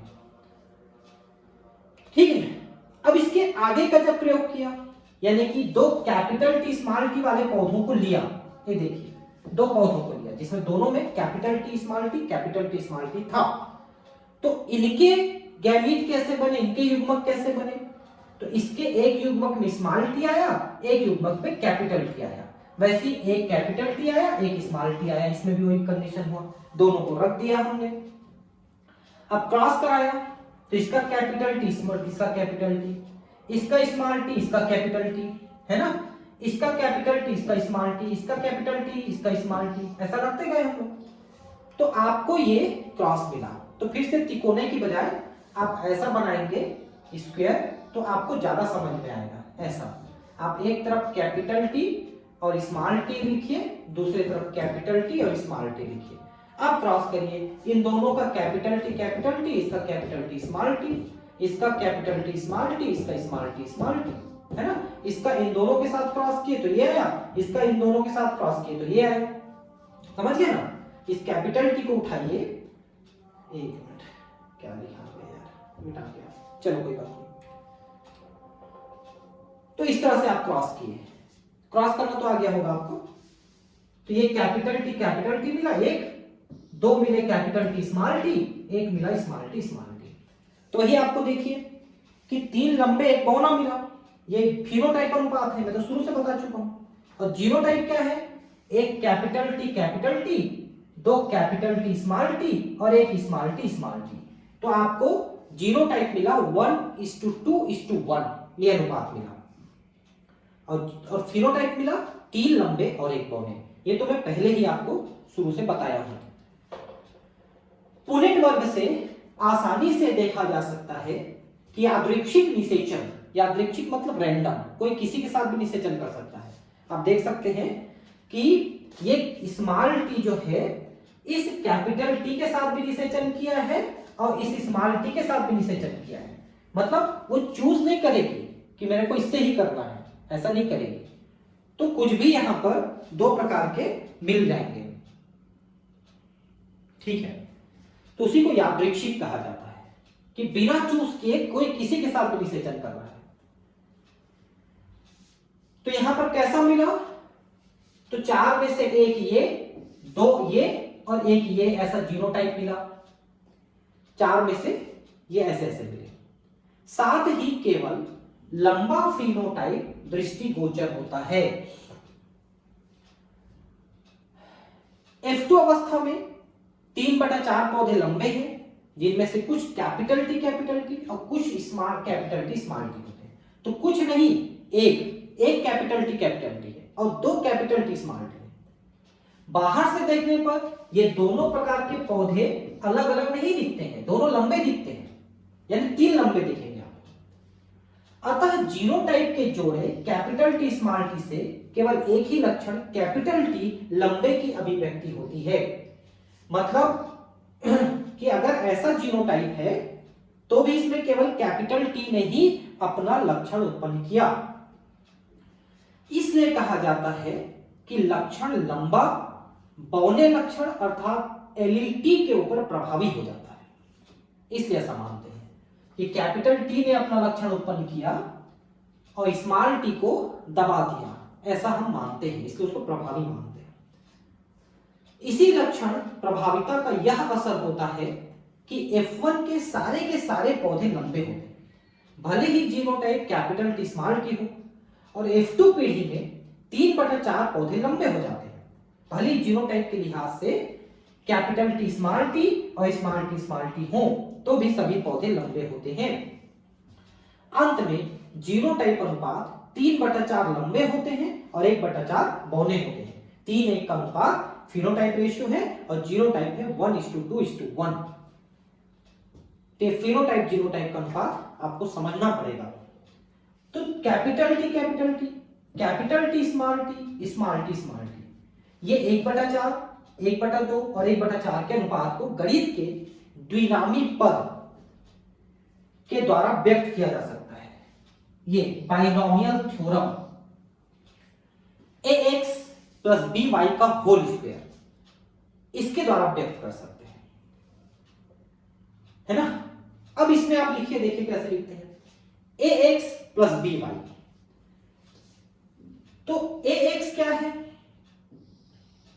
हाफ कैपिटल टी है और हाफ स्मॉल टी है, इनका होल स्क्वायर आप लगाए। तो होल स्क्वायर लगाएंगे तो कैसे लिखेंगे? तो इसके जैसा 2 हो जाएगा, half capital T half small T, इसको 2 लेकर के हम गुणा करेंगे, यही ना हुआ स्क्वायर का मतलब। और इसको जब गुणा करेंगे तो आपको क्या मिलेगा? हाफ कैपिटल टी और हाफ कैपिटल टी, ये जब गुणा होंगे तो 1/4 कैपिटल टी हुआ ना, और हाफ कैपिटल टी और हाफ स्मॉल टी, ये दोनों गुणा किए तो half capital T small T हुआ, और हाफ स्मॉल टी और हाफ स्मॉल टी का गुणा किए तो 1/4 स्मॉल टी हुआ। तो आपको परिणाम मिला 1/4 capital T 1/2 capital T small T और 1/4 स्मॉल टी। मतलब इनकी संख्या दो गुनी है। आपने देखा ना कि ये 1 है तो ये 2 है तो ये 1 है, ऐसा हुआ ना, वही तो लिखा है। मेंडल ने F2 पौधों को स्वयं परागित किया और पाया कि F3 और F4 पीढ़ी में भी F2 के बौने पौधों ने केवल बौने ही पौधे पैदा किए। जब उनसे आगे का परागण कराया और सबको स्वपरागण कराया तो बौनों से बौने ही पैदा हुए, उनसे लंबे या मझोले कद के पैदा नहीं हुए। उससे निष्कर्ष निकाला कि बौनों का जीनोटाइप समयुग्मजी यानी होमोजाइगस स्मॉल टी था। आप क्या सोचते हैं, यदि उसने सभी F2 के लंबे पौधों को स्वयं परागित किया होता तो उसे क्या देखने को मिलता? अगर F2 के लंबे पौधों को स्वयं परागित करता तो देखिए F2 पीढ़ी में दो प्रकार के लंबे पौधे मिले थे, कैपिटल टी वाले और कैपिटल टी स्मॉल टी वाले। ये दो प्रकार के पौधे मिले थे F2 पीढ़ी में। तो अगर ये इसको स्वयं परागित करते तो अगली सभी पीढ़ी इनको सिर्फ लंबे पौधे मिलते, लेकिन अगर इनको स्वपरागण करते तो इनका परिणाम बिल्कुल F2 पीढ़ी के परिणाम जैसा मिलता, क्योंकि F2 पीढ़ी को जो बनाया था आपने वो इन्हीं के जैसे दो पौधों को लेके क्रॉस करके F2 पीढ़ी बनाया था आपने। भाई F1 पीढ़ी में आपको ये मिला था ना, इनका आपने परागण कराया स्वपरागण तो F2 मिला। अब F2 में जो ये मिले हैं उनको आप आगे फिर से स्वपरागण कराओगे तो फिर से वैसी रेशियो मिलेगा 1:1 ऐसा रेशियो फिर से मिलेगा। जबकि ये वाला का स्वपरागण कराओगे कैपिटल टी का तो सभी पौधे लंबे मिलेंगे। पिछले पैराग्राफों से स्पष्ट है कि गणितीय प्रायिकता के प्रयोग से जीनोटाइप अनुपातों की गणना की जा सकती है, किंतु केवल प्रभावी विशेषण के फिनोटाइप को देखने भर से जीनोटाइप संरचना का ज्ञान संभव नहीं है। मान लो आपको जीनोटाइप दे दिया गया, तब तो आप गणित निकाल सकते हो कि अगली पीढ़ी कैसे बनेगी, लेकिन आपको केवल फिनोटाइप दे दिया गया। मान लो मैं आपको बताऊं कि ये लंबा पौधा है, ये लंबा पौधा है, बताओ इसकी अगली पीढ़ी कैसे होगी, तो आप नहीं बता पाओगे, क्योंकि लंबा पौधा फिर आप मुझसे पूछोगे कि सर ये लंबा पौधा है तो ये कैपिटल टी है या कैपिटल टी स्मॉल टी है, आप बताइए, तब तो मैं अगला पीढ़ी निकालूंगा। मतलब ये है कि किसी पीढ़ी के जीनोटाइप को बताने के बाद ही अगली पीढ़ी के जीनोटाइप फिनोटाइप को आप निकाल सकते हैं, केवल फिनोटाइप देख के आप नहीं निकाल सकते। और अगर आप केवल फिनोटाइप से ही निकालना चाहते हो तो आपको टेस्ट क्रॉस करना पड़ेगा अगली पीढ़ी के लिए, टेस्ट क्रॉस, परीक्षण क्रॉस। अब वो कैसे कराते हैं ये मैं आपको बताऊंगा कि फिनोटाइप, जैसे मान लो मैं आपको दे दिया कि एक पौधा दे दिया जिस पौधे की दो गुण आपको प्रभावी नजर आ रहे हैं। मान लो कि पौधा लंबा भी है और उसमें पुष्प जो है कलर्ड भी है। अब मैं आपको पूछूंगा बताओ इसके जीनोटाइप कैसा है, तो आप फिर संभावना बताओगे कि भाई चारों पांचों में से कोई एक हो सकता है, तो कौन सा होगा, तो फिर टेस्ट क्रॉस करके आप बताओगे। टेस्ट क्रॉस उसको कराना पड़ेगा, कैसे कराएंगे हम देखेंगे उसको। तो ये बता रहा है कि केवल फिनोटाइप को देखने भर से जीनोटाइप संरचना का ज्ञान संभव नहीं है। जैसे कि F1 या F2 पीढ़ी के लंबे पौधे का जीनोटाइप कैपिटल टी है या कैपिटल टी स्मॉल टी है, इसका भविष्य ज्ञात नहीं हो सकता। मतलब कि मान लो F2 पीढ़ी में 3 लंबे मिल गए आपको, अब बाहर से देखने में तो तीनों लंबे हैं, आपको कैसे पता चलेगा कि ये कौन सा ये वाला है, कौन सा ये वाला है, कैसे पता चलेगा? बाहर से जीन्स थोड़ी लिखा हुआ, वहां पर एक टैग लगा के भेज रहा है भगवान की, देखो ये बच्चा इसमें कैपिटल टी इसमें कैपिटल टी स्मॉल टी, ऐसा तो आपको देख के नहीं समझ में आएगा ना। इसलिए F2 के लंबे पौधे की जीनोटाइप निर्धारण के लिए मेंडल ने F2 के लंबे पौधे का बौने पौधे से संकरण किया। इसे उन्होंने परीक्षार्थ संकरण नाम दिया, टेस्ट क्रॉस नाम दिया।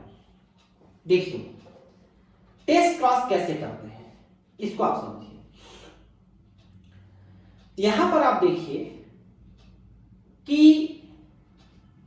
ये हमने एक पुष्प लिया है, ठीक, ये पुष्प रंगीन दिख रहा है। अब रंगीन पुष्प है तो फिनोटाइप तो रंगीन है, लेकिन जीनोटाइप कैसा है? क्या इसको जीनोटाइप कैपिटल डब्ल्यू है या कैपिटल डब्ल्यू स्मॉल डब्ल्यू है?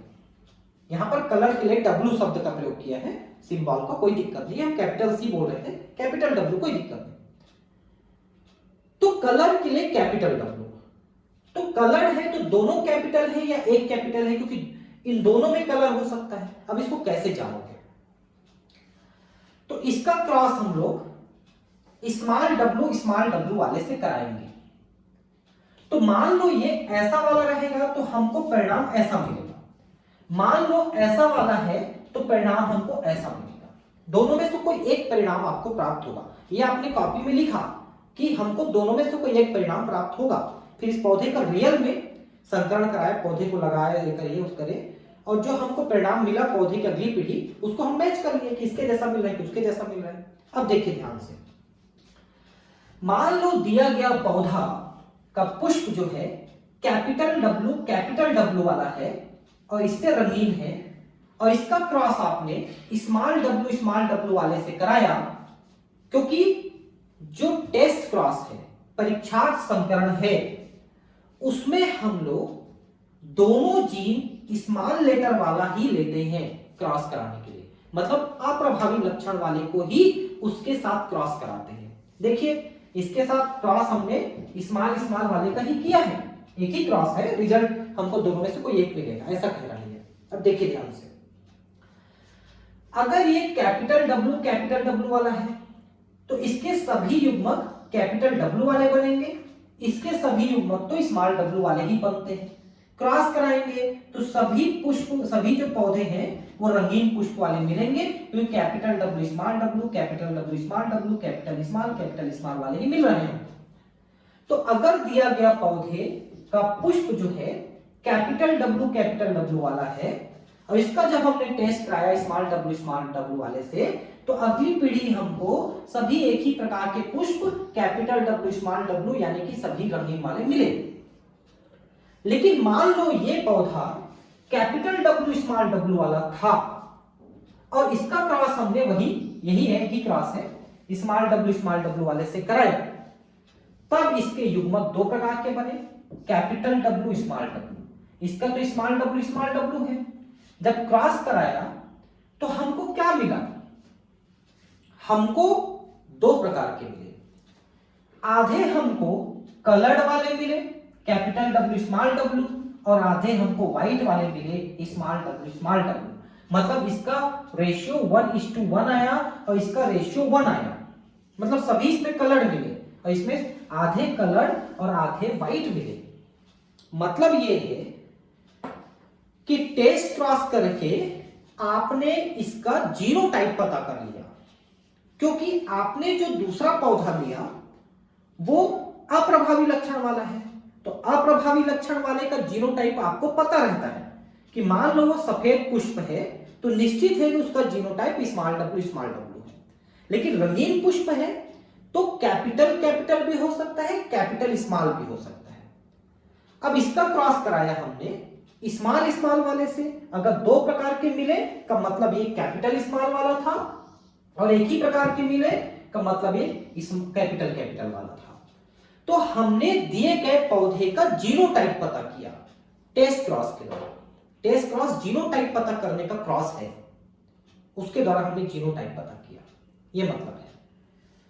तो शर्तें क्या है? शर्त यह है कि किसी पीढ़ी के पौधे का जीनोटाइप पता करना हो तो हम टेस्ट क्रॉस करते हैं, और उस पौधे का क्रॉस हम लोग अप्रभावी लक्षण वाले पौधे से करते हैं, उसी लक्षण का अप्रभावी लक्षण जो हमको प्रभावी लक्षण दिख रहा है। क्योंकि टेस्ट क्रॉस आपको प्रभावी लक्षण का ही जीनोटाइप पता करने के लिए करना पड़ेगा, क्योंकि वही दो प्रकार का हो सकता है, कैपिटल कैपिटल वाला या कैपिटल स्मॉल वाला। क्योंकि अगर पौधा स्मॉल स्मॉल वाला है, मतलब अप्रभावी लक्षण वाला है, तो अंडरस्टूड है कि स्मॉल स्मॉल वाला है। जैसे मैं आपको सफेद पुष्प दे दूंगा और पूछूंगा इसका जीनोटाइप बताओ, तो आप फट से बताओगे sir small small, small W small W.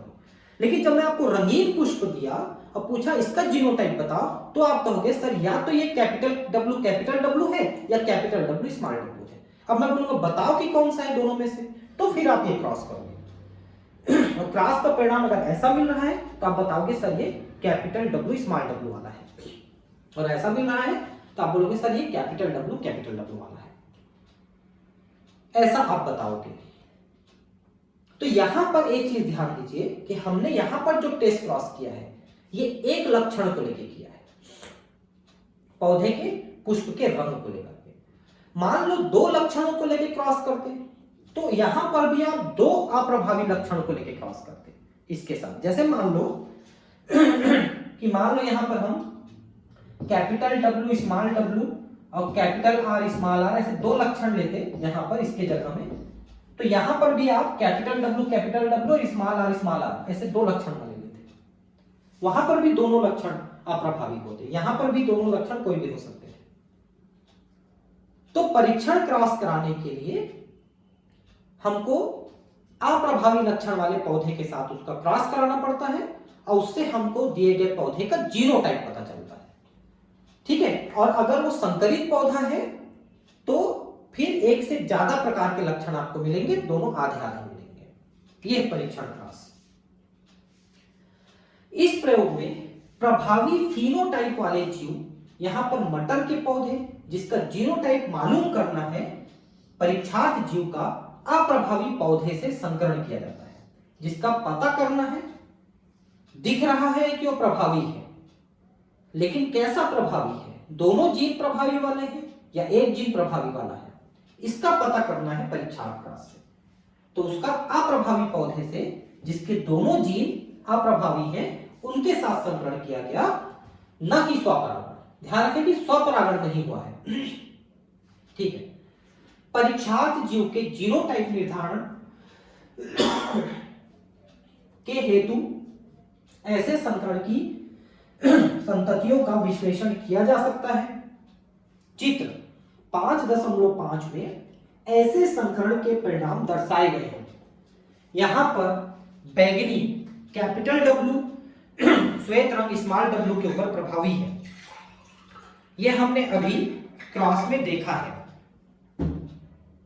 कि उसके ऊपर प्रभावी है, ये क्रॉस आपने देखा। पुनेट वर्ग का प्रयोग करके परीक्षार्थ संकरण में संतति के स्वरूप को ज्ञात करने का प्रयास करो, आपको क्या अनुपात मिला।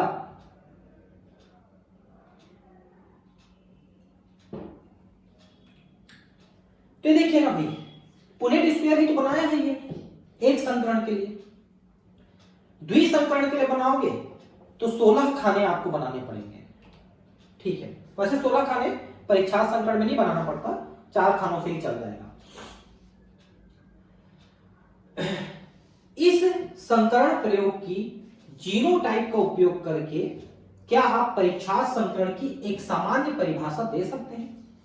यस, परीक्षार्थ संकरण वह संकरण है जिसका प्रयोग हम दिए गए प्रभावी लक्षण वाले पौधे के जीनोटाइप का परीक्षण करने के लिए करते हैं। ये इसका हमने परिभाषा दिया आपको।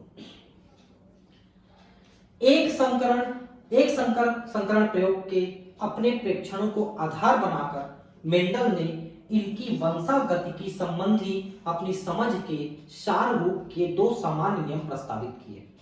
आज इन नियमों को वंशागतिकी के नियमों या सिद्धांतों की संज्ञा दी गई। प्रथम नियम है प्रभाविता का और द्वितीय नियम है विसंयोजन यानी पृथक्करण का नियम। तो मेंडल के ये दोनों नियम मुख्य नियम है। तीसरा नियम जो द्विसंकरण के आधार पे है, यहां पर आप ध्यान देंगे कि मेंडल के एक संकरण संकर प्रयोग के आधार पे 2 नियम और तीसरा नियम द्विसंकरण के आधार पे 3 नियम है मेंडल के। एक प्रभाविता का नियम, दूसरा विसंयोजन यानी पृथक्करण या युग्मकों की शुद्धता का नियम और तीसरा नियम स्वतंत्र अव्यूहन का नियम, इंडिपेंडेंट असॉर्टमेंट का नियम, स्वतंत्र अव्यूहन, ये तीसरा नियम है। लेकिन उस नियम को समझने के लिए आपको द्विसंकरण क्रॉस कराना पड़ेगा, मतलब दो गुणों को लेकर क्रॉस कराना पड़ेगा। अभी तक आप एक ही गुणों को लेकर के क्रॉस करा रहे हैं, अब दो गुणों को लेकर क्रॉस कराएंगे। तो पहला है प्रभाविता का नियम, लॉ ऑफ डोमिनेंस, और दूसरा नियम है विसंयोजन का नियम या लॉ ऑफ सेग्रीगेशन। अच्छे से समझने के बाद अब इसको हम पढ़ रहे हैं तो आपको ठीक से समझ में आएगा। पहला प्रभाविता का नियम, लक्षणों का निर्धारण कारक नामक विविक्त या डिस्क्रीट इकाइयों के द्वारा होता है। विविक्त या डिस्क्रीट का मतलब होता है अलग, पृथक, जिसकी अपनी एक आइडेंटिटी होती है, उसे कारक कहते हैं। वो जीन है जो आज की डेट वो अलग है ना। कारक जोड़ों में होते हैं, ये भी आपने देखा, जैसे कैपिटल टी या कैपिटल टी या स्मॉल टी, ये जोड़े में है। यदि कारक जोड़ों के दो सदस्य असमान होते हैं तो इनमें से एक कारक दूसरे कारक पर प्रभावी हो जाता है, अर्थात एक प्रभावी और दूसरा अप्रभावी होता है। F1 में केवल एक जनक लक्षण का प्रकट होना तथा F2 में दोनों जनक लक्षणों का प्रकट होना प्रभाविता के नियम के द्वारा समझा जा सकता है। इससे यह भी स्पष्ट होता है कि F2 में 3:1 का अनुपात क्यों पाया गया। ये सारी चीजें मैंने आपको डिटेल बताया।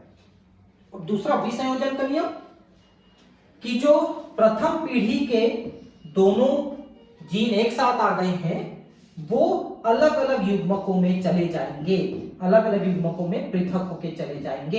ये पृथक्करण का नियम है। इस नियम का आधार यह तथ्य है कि एलील आपस में घुल मिल नहीं पाते हैं और F2 पीढ़ी में दोनों लक्षणों की फिर से अभिव्यक्ति हो जाती है, क्योंकि दो अलग अलग गैमीट में गए, अलग अलग युग्मकों में गए, इसलिए दोनों अलग अलग अभिव्यक्त हो पाए। भले ही F1 पीढ़ी में एक ही प्रकट नहीं होता है। जैसे capital T small T F1 पीढ़ी में आए, स्मॉल टी अपने आप को प्रदर्शित नहीं किया, लेकिन वो कैपिटल टी के साथ मिक्स भी नहीं हुआ, क्योंकि अगली पीढ़ी में जाने के लिए जब युग्मक बने तो दोनों अलग अलग युग्मकों में गए, पृथक होते गए।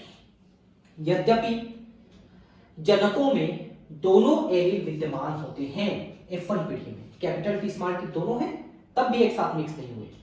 युग्मक बनते समय कारकों के एक जोड़े या एलील के सदस्य विसंयोजित हो जाते हैं और युग्मक को दो में से एक ही कारक प्राप्त होता है। तो आपने देखा ना कि युग्मक में या तो कैपिटल टी आया या स्मॉल टी आया, तो एक ही युग्मक आया। समयुग्मजीय जनक द्वारा उत्पन्न सभी युग्मक समान होते हैं। जैसे आपने देखा कि मान लो किसी में कैपिटल टी है तो इसके सभी युग्मक में कैपिटल टी ही आएंगे, है ना। वैसे अगर स्मॉल टी है तो सभी युग्मकों में स्मॉल टी ही आएंगे। और विषम युग्मजीय में दोनों गैमीट में अलग अलग आते हैं। विषम युग्मजीय जनक दो प्रकार के युग्मक उत्पन्न करते हैं जिनमें समान अनुपात में एक एक एलील होता है। ये सब चीजें मैं आपको बता चुका हूं।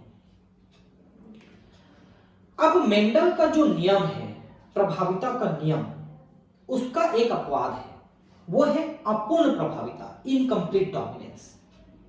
जैसे मान लो आप कहते हो कि रंगीन पुष्प का जो जीन है कैपिटल W है, वो स्मॉल w के ऊपर प्रभावी है और वो पुष्प रंगीन होगा। लेकिन मान लो कोई ऐसा पौधा है कि लाल पुष्प का जो जीन है वो सफेद पुष्प के जीन के ऊपर पूरी तरह से प्रभावी नहीं हो पाया और मध्यम बनाया, मान लो पिंक कलर का बनाया, रेड नहीं बनाया, तो अपूर्ण प्रभावी हुआ, उसको पूरा नहीं दबा पाया। कुछ वो भी अपना लक्षण उत्पन्न कर दिया और ये कुछ अपना लक्षण उत्पन्न कर दिया, तो अपूर्ण प्रभावी। ऐसा ये मेंडल के प्रभाविता के नियम का अपवाद है, एक्सेप्शन है। जब मटर वाले प्रयोग को अन्य विशेषकों के संदर्भ में दोहराया गया, मतलब दूसरे पौधों में, तो पता चला कि कभी कभार F1 में ऐसा फिनोटाइप आ जाता है जो किसी भी जनक से नहीं मिलता जुलता और इनके बीच का सा लगता है। जैसे कि डॉग फ्लावर, स्वान पुष्प डॉग फ्लावर, जिसको अपन कहते हैं एंटीराइनम मेजस। इस पुष्प को देखिए, ये डॉग फ्लावर एंटीराइनम मेजस, ठीक है, स्नैपड्रैगन कहते हैं इसी। इसमें कैपिटल आर वाला लाल पुष्प है, स्मॉल आर वाला श्वेत पुष्प है। इसके सभी युग्मकों में कैपिटल आर, इसके सभी युग्मकों में स्मॉल आर। जब ये प्रथम पीढ़ी में आए तो कैपिटल आर स्मॉल आर आया, तो कैपिटल आर के कारण से ये लाल कलर होना चाहिए था, लेकिन ये गुलाबी कलर हो गया, पिंक कलर हो गया। मतलब लाल रंग वाला कैपिटल आर सफेद रंग वाले स्मॉल आर को पूरी तरह से संदमित नहीं कर पाया, वो पूरी तरह से अपने लक्षण उत्पन्न नहीं कर पाया, आधे लक्षण उत्पन्न कर पाया, इसलिए वो पिंक कलर का हो गया। और जब इसकी अगली पीढ़ी बनाई गई स्वपरागण के द्वारा, यानी उसी से निषेचन कराया गया, तो कैपिटल आर, देखिए कैपिटल आर स्मॉल आर इन दोनों का क्रॉस कराया, तो ये देखिए इनके युग्मक क्या क्या बने, कैपिटल आर स्मॉल आर एक युग्मक बने, इसके भी वैसे ही बने, कैपिटल आर वाले स्मॉल आर वाले। और जब इनका क्रॉस कराया तो जो कैपिटल आर आया, ये कैपिटल आर ये कैपिटल आर ये आ गए, तो ये तो लाल कलर बन गया। लेकिन कैपिटल आर और स्मॉल आर वाले जितने भी आए ये सभी गुलाबी आए, और स्मॉल आर वाले ये सभी श्वेत रंग के आए। तो हमको यहां पर 3 प्रकार के पुष्प मिले, लाल, गुलाबी और श्वेत, यानी कि इनका फिनोटाइप अनुपात भी 1:2:1 और जीनोटाइप अनुपात भी 1, 2 और 1 आया। नहीं तो आप वहां पर देखे थे कि फिनोटाइप अनुपात आपको 3:1 आता है, लेकिन यहां पर यह भी 1, 2, 1 का अनुपात आ रहा है, और जीनोटाइप भी 1, 2, 1 आ रहा है। इस टाइप के यहां पर अंतर आ जाता है। तो ये जो परिणाम आपको मिला ना, लाल और श्वेत से गुलाबी वाला, ये एक तो आपको मिलता है स्नैपड्रैगन, जिसको डॉग फ्लावर, स्वान मतलब कुत्ता, तो कुत्ते का मुंह जैसा दिखता है ये फ्लावर। तो डॉग फ्लावर, स्नैपड्रैगन, एंटीराइनम मेजस इसको कहते हैं, इस पुष्प में देखने को मिलेगा। दूसरा आपको देखने को मिलेगा 4 o'clock प्लांट में, चरबजिया फूल, जिसको अपन कहते हैं मिराबिलिस जलापा, वहां पर भी श्वेत और लाल पुष्प के बीच का यानी कि गुलाबी पुष्प मिलता है, ठीक है। और अगर हम देखिए, इसको पूरा ये बताया है, अभी बता देता हूं मैं आपको। वैसे ही अगर आप एनिमल में कराते हो ना, तो एनिमल में होता है मुर्गा, फाउल कहते हैं मुर्गे को। तो एक काला और एक सफेद मुर्गा लेते हैं, ठीक है। उन दोनों का जब क्रॉस कराते हैं तो नीला बच्चा पैदा होता है, नीला मुर्गा पैदा होता है। और वैसा ही चितकबरा जो कैटल पैदा होते हैं, लाल और सफेद कैटल को मिलाओगे तो चितकबरा कैटल हो जाते हैं कई बार, लाल सफेद के धब्बे। हालांकि कोडॉमिनेंस में भी लिखते हैं उसको, सप्रभाविता में, लेकिन अपूर्ण प्रभाविता में भी लिखते हैं। तो एग्जाम्पल कौन कौन सा हुआ, एक तो स्वान पुष्प यानी कि डॉग फ्लावर, एंटीराइनम मेजस या स्नैपड्रैगन, और दूसरा मिराबिलिस जलापा। और जंतुओं में मुर्गे मुर्गी और कैटल्स यानी कि ये गाय भैंस होगा, गाय। तो यहां पर देखिए क्या लिखा है, स्वान पुष्प यानी स्नैपड्रैगन यानी एंटीराइनम मेजस में पुष्प रंग की वंशागति की अपूर्ण प्रभाविता को समझने के लिए अच्छा उदाहरण है, ठीक है। अपूर्ण प्रभाविता। तद्रुप प्रजननी लाल पुष्प वाली, तद्रुप प्रजननी मतलब जिसके सारे जीन पीढ़ी दर पीढ़ी एक जैसे, कैपिटल आर, ये प्योर ब्रीडिंग है ना। और तद्रुप प्रजननी सफेद, यानी इसमें भी स्मॉल आर कई पीढ़ी से का संकरण, परिणाम स्वरूप F1 पीढ़ी गुलाबी पुष्प, कैपिटल आर स्मॉल आर प्राप्त हुई। अब उसके आगे का क्या प्राप्त हुआ, यहां पर मैंने आपको बढ़िया से समझा दिया है, इसको आप देख लेना। ये मैंने ये लिखा हुआ है, वही चीज मैंने आपको समझाया है, ठीक है। आगे देखते हैं, प्रभाविता नामक संकल्पना का स्पष्टीकरण। अब ये जो प्रभाविता शब्द हमने इस्तेमाल किया शुरू से, इसका क्या स्पष्टीकरण है ये समझना है। प्रभाविता वास्तव में क्या है, देखिए असल में ये कहना गलत है कि इसने उसको दबा दिया, ऐसा नहीं है एक्चुअली। देखिए होता क्या है, पादपों में या जंतुओं में किसी गुण को उत्पन्न करने के लिए जीन्स जो है कार्य करते हैं और वो तरह तरह के प्रोटीन्स और एंजाइम्स का निर्माण करते हैं। तो मान लो दो जीन हैं, मान लो ये दो जीन हैं, ठीक है, एक ही गुण के दो जीन हैं। ये ज्यादा प्रोटीन ज्यादा एंजाइम बना सकता है और ये कम प्रोटीन और कम एंजाइम बना सकता है। इसीलिए इससे पौधा लंबा हो जाएगा और इससे पौधा पौना रह जाएगा। तो अब ये बात तो गलत है ना कि इसने इसको दबा दिया। असल में इसने ज्यादा काम किया, इसने ज्यादा प्रोटीन ज्यादा एंजाइम बनाया जिससे वो गुण ज्यादा प्रदर्शित हुआ। मान लो पुष्प को रंगीन बनाना है, तो रंगीन बनाने के लिए पिगमेंट यानी वर्णक बनेगा, तब तो रंगीन दिखेगा, नहीं तो सफेद हो जाएगा, वर्णक नहीं बनेगा, कलर नहीं बनेगा। तो कलर बनाने के लिए एंजाइम चाहिए।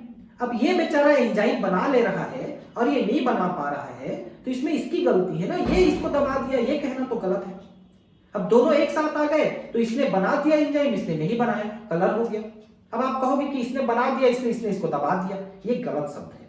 असल में जो प्रभावी वाला है वो उस कार्य को बेहतर ढंग से करता है, वो उसको एंजाइम और प्रोटीन बना के ज्यादा देता है, इसलिए वो लक्षण ज्यादा अच्छे से प्रदर्शित होता है। प्रभाविता वास्तव में क्या है, कुछ एलील प्रभावी और कुछ अप्रभावी क्यों होते हैं, इन बातों को समझने के लिए आवश्यक हो जाता है कि जीन का कार्य समझा जाए। आप जानते ही हैं कि जीन में विशेष विशेषक को अभिव्यक्त करने की सूचना निहित होती है।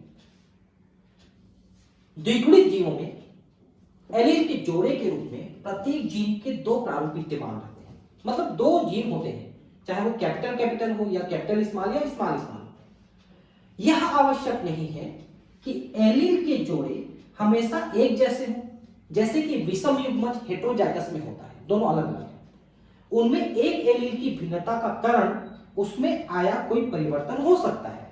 विषय में आप अगले अध्याय में पढ़ेंगे, जो एलील में निहित विशेष सूचना को रूपांतरित कर देता है। ये म्यूटेशन की बात कर रहा है।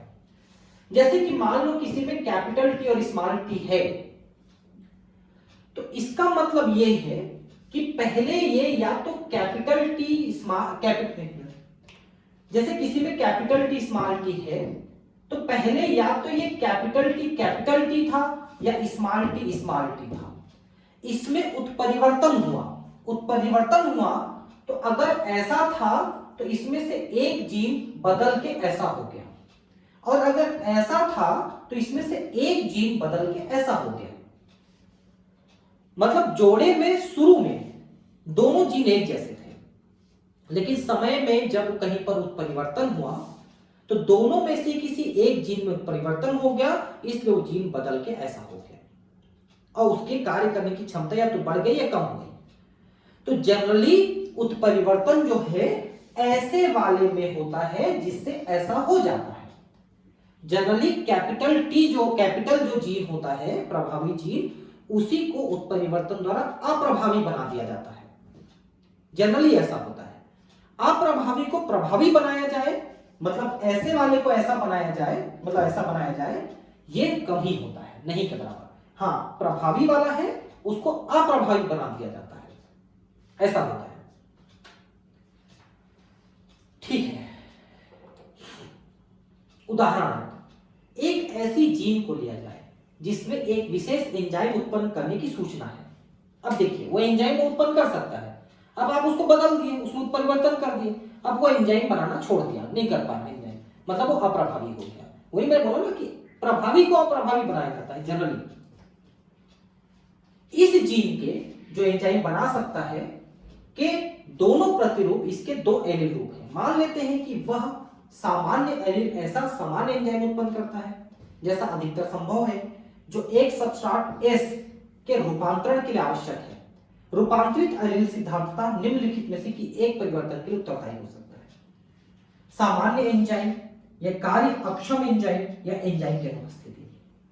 मतलब अगर उत्परिवर्तन हुआ और वो जीन बदला, अब बदल करके भी अगर वो सामान्य एंजाइम बना रहा है तो पौधे को कोई फर्क नहीं पड़ेगा। लेकिन अगर वो एंजाइम बदल गया तो फिर वो एंजाइम काम नहीं करेगा। आपको बता दें, कोई भी एंजाइम, हार्मोन, प्रोटीन एमिनो अम्लों से बना होता है। अगर कोई एक भी अमीनो अम्ल बदल गया, कम हो गया, ज्यादा हो गया, अदला बदली हो गया, फिर वो एंजाइम प्रोटीन काम नहीं करता है, वो खराब हो गया वो प्रोटीन, या फिर एंजाइम बन ही नहीं किया, बिल्कुल नहीं बना, तो फिर वो जीन बेकार हो जाएगा और वो अप्रभावी हो जाएगा। इसलिए मैंने कहा कि जनरली मान लो कैपिटल टी है, इसमें एक जीन को आपने स्मॉल टी कर दिया या दोनों जीन को स्मॉल टी कर दिया, तो ये पौधा बन गया पौना। समझ रहे हैं आप? ऐसा भी हो सकता है, इसलिए ये ऐसे बने कुछ पौधे। पहले परिवर्तन में मतलब देखिए, अब ये परिवर्तन 3 प्रकार का हो, सामान्य एंजाइम बनेगा या बेकार एंजाइम बनेगा या एंजाइम नहीं बनेगा। तो पहला परिवर्तन यानी सामान्य एंजाइम बनेगा। ऐसे में रूपांतरित एलील अरूपांतरित एलील के समान ही है, अर्थात परिणाम स्वरूप यह भी उस सबस्ट्रेट एस को बदलकर उसी पुराने फिनोटाइप विशेषक का उत्पादन करेगा। मतलब वैसा ही काम कर रहा है, उसमें बदलाव तो हुआ लेकिन वो बदलाव से कोई फर्क नहीं पड़ा। इस प्रकार के एलील युग्मों के अनेक उदाहरण हैं, किंतु जब एलील कोई भी एंजाइम नहीं उत्पन्न करता या बेकार एंजाइम उत्पन्न करता है तो फिनोटाइप प्रभावित हो सकता है। फिनोटाइप अरूपांतरित एलील के कार्य के ऊपर ही निर्भर करता है। अब दो में से कोई एक बदल गया और दूसरा नहीं बदला तो दूसरा वाला वहां पर काम करता रहेगा, पहले जो बदल गया वो तो बेकार हो गया, वही लिखा है। सामान्यतया अरूपांतरित कार्यकारी एलील जो मौलिक रूप का प्रतिनिधित्व करता है प्रभावी होती है, तथा रूपांतरित एलील अप्रभावी। जैसे आपने कैपिटल टी था, एक को बदल दिया तो अब ये कैपिटल टी स्मॉल टी हो गया। तो ये जो कैपिटल टी है ये पहले वाले का ही प्रतिनिधित्व कर रहा है और वही काम करता रहेगा, दूसरा वाला तो बदल के बेकार हो गया, अब ये कोई काम कर ही रहेगा, ऐसा है। इसलिए इस उदाहरण में अप्रभावी एलील के दर्शित होने पर या तो एंजाइम बनता ही नहीं है या बने तो कार्यक्षम नहीं होते हैं। मान लो कि स्मॉल टी हो गया दोनों, तो या तो एंजाइम बनेगा ही नहीं या कार्य नहीं करेगा, इसलिए वो गुण बनेगा ही नहीं। मतलब जैसे कि पौधा बौना रह जाएगा या उसमें पुष्प में रंग नहीं बनेगा या इस टाइप की चीज हो जाएगी, ये बेकार हो जाएगा। अब है सहप्रभाविता। देखिए सहप्रभाविता का मतलब क्या हुआ कि जहां पर एक से ज्यादा प्रभावी प्रकार के एलील हों। देखिए अभी मैंने आपको बताया था एलील क्या होते हैं, किसी गुण के प्रभावी और अप्रभावी जीन्स को मिला के एलील बनते हैं। जैसे capital T small T, capital R small R, capital A small A, ऐसा किसी गुण के 2 एलील होते हैं जनरली। लेकिन कुछ ऐसे गुण हैं जिनमें 2 से ज्यादा प्रकार के एलील हैं। मैंने बताया हमारा ब्लड ग्रुप, इसमें 3 प्रकार के एलील हैं, आई ए, आई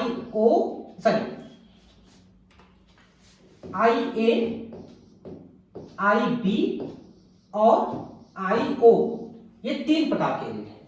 2 प्रभावी है पहले वाले दोनों और तीसरा वाला अप्रभावी है। किसी मनुष्य में 2 ही रहेंगे, टोटल मनुष्यों में 3 है। तो अभी आपने देखा, मान लो इसमें कैपिटल ए या कैपिटल बी या स्मॉल ओ अगर आता है तो कोई दिक्कत नहीं है। लेकिन मान लो कैपिटल ए और कैपिटल बी दोनों एक साथ आ जाते हैं तो फिर दोनों अपना लक्षण उत्पन्न करेंगे, वो भी अपना बनाएगा ये भी अपना बनाएगा, तो दोनों के गुण वहां पर आ जाएंगे। जैसे एबी ब्लड ग्रुप आता है, एबी ब्लड ग्रुप, उसमें दोनों अपना लक्षण उत्पन्न कर दिए हैं, ऐसे को सहप्रभाविता कहते हैं। मतलब 2 प्रभावी अलग अलग प्रकार के जीन एक साथ आ जाएंगे तो दोनों अपना लक्षण उत्पन्न करेंगे। जैसे यहां पर कैपिटल ए और कैपिटल बी एक साथ आ जाएंगे तो दोनों लक्षण उत्पन्न कर देंगे, तो उसका ब्लड ग्रुप एबी हो जाएगा। ठीक है, अभी तक हम चर्चा कर रहे थे उन संकरणों की जहां F1 2 जनकों में से किसी एक से मिलता था, प्रभावी या मध्य लक्षणों वाला अपूर्ण प्रभाविता अपूर्ण प्रभाविता हमने देखा। सहप्रभाविता ऐसी घटना है जिसमें F1 पीढ़ी दोनों जनकों से मिलती जुलती है। इसका एक उदाहरण मानव में एबीओ रक्त समूह का निर्धारण करने वाली विभिन्न प्रकार की लाल रुधिर कणिकाएं हैं। अब इसमें थोड़ी सी बात आप समझ लीजिए। जो हमारा ब्लड ग्रुप है, इसका एक अलग से वीडियो मैंने बनाया है ब्लड ग्रुपिंग के, आप थोड़ा सर्च कर लेंगे, उसमें मिल जाएगा मेरे चैनल में। व्हाइट बोर्ड में समझाया मैंने, शुरू में बहुत पहले 2 साल पहले समझाया था। एक्चुअली ब्लड ग्रुप कैसे बनता है पता है आपको? हमारे शरीर में जो लाल रक्त कणिकाएं हैं, उनमें एक प्रकार का पदार्थ पाया जाता है जिसको हम एंटीजन कहते हैं। अगर एंटीजन ए प्रकार का है तो हमारा रक्त समूह ए होगा। अगर एंटीजन बी प्रकार का है तो हमारा बी प्रकार का ब्लड ग्रुप होगा, और दोनों नहीं है तो ओ प्रकार का होता है। समझ लो फिर से, ए एंटीजन है ब्लड में तो ए होगा ब्लड ग्रुप, बी एंटीजन है तो बी होगा, कोई नहीं है तो ओ होगा, और दोनों है तो ए बी होगा। समझिए बात को, दोनों रहेंगे तो ए बी होगा, दोनों नहीं है तो ओ होगा, ए है तो ए होगा, बी है तो बी होगा, दोनों है तो ए बी होगा, दोनों नहीं है तो ओ होगा। ये एंटीजन पे निर्भर करता है, एक पदार्थ है एंटीजन, उस पे निर्भर करता है। और उस पदार्थ को बनाने वाले यही जीन है जो अभी लिखा था मैंने। ए वाले को बनाता है आई ए कैपिटल वाला, बी वाले को बनाता है आई बी, और दोनों को नहीं बना सकता वो आई ओ है। समझिए बात को, आई ओ जो जीन है वो किसी एंटीजन को नहीं बना सकता, इसलिए जीरो, ओ मतलब जीरो, अमेरिका वाले जीरो को ओ कहते हैं, इसलिए ओ कह दिया, लैंडस्टीनर ने खोजा था। एक्चुअली वो जीरो ब्लड ग्रुप है। ठीक है, एबीओ रुधिर वर्गों का निर्धारण आई जीन करती है। लाल रुधिर कोशिकाओं की प्लाज्मा झिल्ली की सतह से बाहर निकलते हुए शर्करा बहुलक होते हैं। इस बहुलक का प्रकार क्या होगा, यहां इस बात का नियंत्रण आई जीन से होता है। ये क्या लिखा पता है आपको कि लाल रुधिर कणिकाओं की झिल्ली में शर्करा बहुलक होता है। वही मैंने अभी एंटीजन का नाम लिया था, उसी को लिख रहे हैं कि शर्करा का बना होता है, ग्लाइकोप्रोटीन का बना होता है, वो होता है। और वो ए है तो ए ब्लड ग्रुप, बी है तो बी ब्लड ग्रुप, दोनों है तो ए बी ब्लड ग्रुप, दोनों नहीं है तो ओ ब्लड ग्रुप। और कौन सा होगा इसका निर्धारण आई जीन। जैसे आई ए है या आई बी है तो ये ए वाला बनाएगा या बी वाला बनाएगा, ये वाला कोई नहीं बना सकता। ये मतलब है इसका। इस जीन आई के 3 एलील है, देखिए आई ए, आई बी और आई ओ, या स्मॉल आई लिख देते हैं। आई ए और आई बी कुछ भिन्न प्रकार की शर्करा का उत्पादन करते हैं, और आई किसी का भी उत्पादन नहीं करता है। मानव जीन द्विगुणित होता है, इसलिए प्रत्येक व्यक्ति में 3 में से 2 ही जीन होते हैं, 3 में से 2 होते हैं। आई ए और आई बी आई के ऊपर प्रभावी है, अर्थात आई ए आई के ऊपर प्रभावी है, तो फिर केवल आई ही ए ही रहेगा। यहां पर एक ये देखो ना, ये देखिए, इसको देखिए, ये किसी व्यक्ति में 2 जीन में कैसे कैसे हो सकते हैं। देखिए, अगर दोनों जीन आई ए वाला है तो उसका जीनोटाइप मतलब उसका जो ब्लड ग्रुप होगा ए होगा। क्यों? क्योंकि उसमें ए एंटीजन बनेगा। लेकिन अगर आई ए और आई बी दोनों आ गया किसी व्यक्ति में तो दोनों एंटीजन बनेंगे, इसलिए उसका ब्लड ग्रुप ए बी होगा। लेकिन आई ए के साथ स्मॉल आई आ गया तो भी तो ए होगा ना, ये तो हमने पहले ही देखा। अब देखिए, आई बी के साथ आई बी आ गया तो केवल बी होगा, और आई बी के साथ केवल स्मॉल आई आया तो भी बी होगा, क्योंकि कैपिटल बी है। लेकिन अगर स्मॉल आई आया तो इसका ब्लड ग्रुप ओ होगा। एक्चुअली वो जीरो ब्लड ग्रुप है, कोई एंटीजन नहीं है, तो जीरो ब्लड ग्रुप, तो जीरो को ओ कहते हैं अमेरिका वाले। लैंडस्टीनर अमेरिकन साइंटिस्ट थे, तो उन्होंने ओ कहा। तो ये कैसे आते हैं हम लोगों में? तो माता पिता से आते हैं, अंडाणु शुक्राणु से। मान लो ये शुक्राणु है, ये अंडाणु है, इससे आए हैं, है ना। अब ये आगे चल के भी वैसे बनाएंगे। मान लो ये 2 अंडाणु या 2 शुक्राणु बनाता है तो एक में आई ए और दूसरे में भी आई ए रहेगा, है ना। लेकिन ये कैसा बनाएगा? तो एक आई ए वाला बनाएगा, दूसरा आई वाला स्मॉल आई वाला बनाएगा। युग्मक कैसे बनेंगे, ये उसमें जीन्स कैसे हैं उस पर निर्धारित होगा। तो ये युग्मकों से आए हैं, अंडाणु शुक्राणु से ऐसे आते चले गए, तो ऐसा जीन बनता चला गया कॉम्बिनेशन बच्चे में। अब ये बच्चा बड़ा होगा, अपने अंडाणु शुक्राणु बनाएगा, तो उसमें फिर वो एक एक जीन को भेजेगा। ठीक है, तो सह प्रभाविता का मतलब क्या हुआ? जब दो प्रभावी जीन एक साथ आ गए, अलग अलग प्रकार के प्रभावी जीन, तो दोनों ने अपना लक्षण उत्पन्न किया, ये सह प्रभाविता है, ये कोडॉमिनेंस है। ठीक है, इसको पढ़ लेते हैं। आप यह भी समझ गए होंगे कि एबीओ रुधिर समूह मल्टीपल एलील का भी अच्छा उदाहरण प्रस्तुत करता है। मल्टीपल एलील का क्या मतलब हुआ? दो से ज्यादा एलील, जैसे कैपिटल टी और स्मॉल टी, ये दो एलील हैं, कैपिटल आर और स्मॉल आर दो एलील हैं। वैसे यहां पर आई ए, आई बी और स्मॉल आई, ये तीन एलील हो गए, इसलिए मल्टीपल एलीलिज्म का उदाहरण है ब्लड ग्रुप। ठीक है, बहुएलील। आप देख सकते हैं कि यहां पर दो से अधिक अर्थात तीन प्रकार के एलील एक ही लक्षण को नियंत्रित करते हैं, क्योंकि एक व्यक्ति में दो ही एलील विद्यमान रह सकते हैं। अतः बहुएलील की क्रियाशीलता समष्टि के अध्ययन में ही दिख सकती है। ठीक है,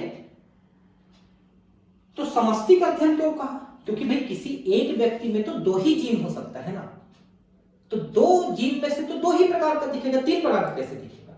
लेकिन अलग अलग मनुष्यों में, जैसे यहां पर आप देखिए, यहां पर कितने मनुष्य लिए हैं हमने? 1 2 3 4 5 6 7 मनुष्य लिए हैं। 7 मनुष्य में देखिए कि एक ये आई दिखा, ए वाला भी दिखा, बी वाला भी दिखा और स्मॉल वाला भी दिखा। लेकिन किसी एक व्यक्ति में देखिए, किसी एक व्यक्ति में या तो ये दो प्रकार के दिखेंगे, या ये दो प्रकार के दिखेंगे, या ये दो प्रकार के दिखेंगे, या ये दो प्रकार के दिखेंगे, मतलब दो ही दिखेंगे एक व्यक्ति में।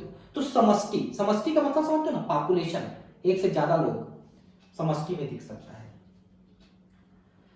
कभी कभी एकल जीन उत्पाद एक से अधिक प्रभाव छोड़ सकता है। उदाहरण के लिए मटर के बीजों में मंड संश्लेषण का नियंत्रण एक जीन करता है। मंड मतलब स्टार्च, मटर के बीज में इसके दो एलील हैं, कैपिटल बी, स्मॉल बी। कुशल रूप से मंड संश्लेषण कैपिटल बी समयुग्मजों में से होता है। इस प्रकार विशाल मंड कण उत्पन्न हो जाते हैं।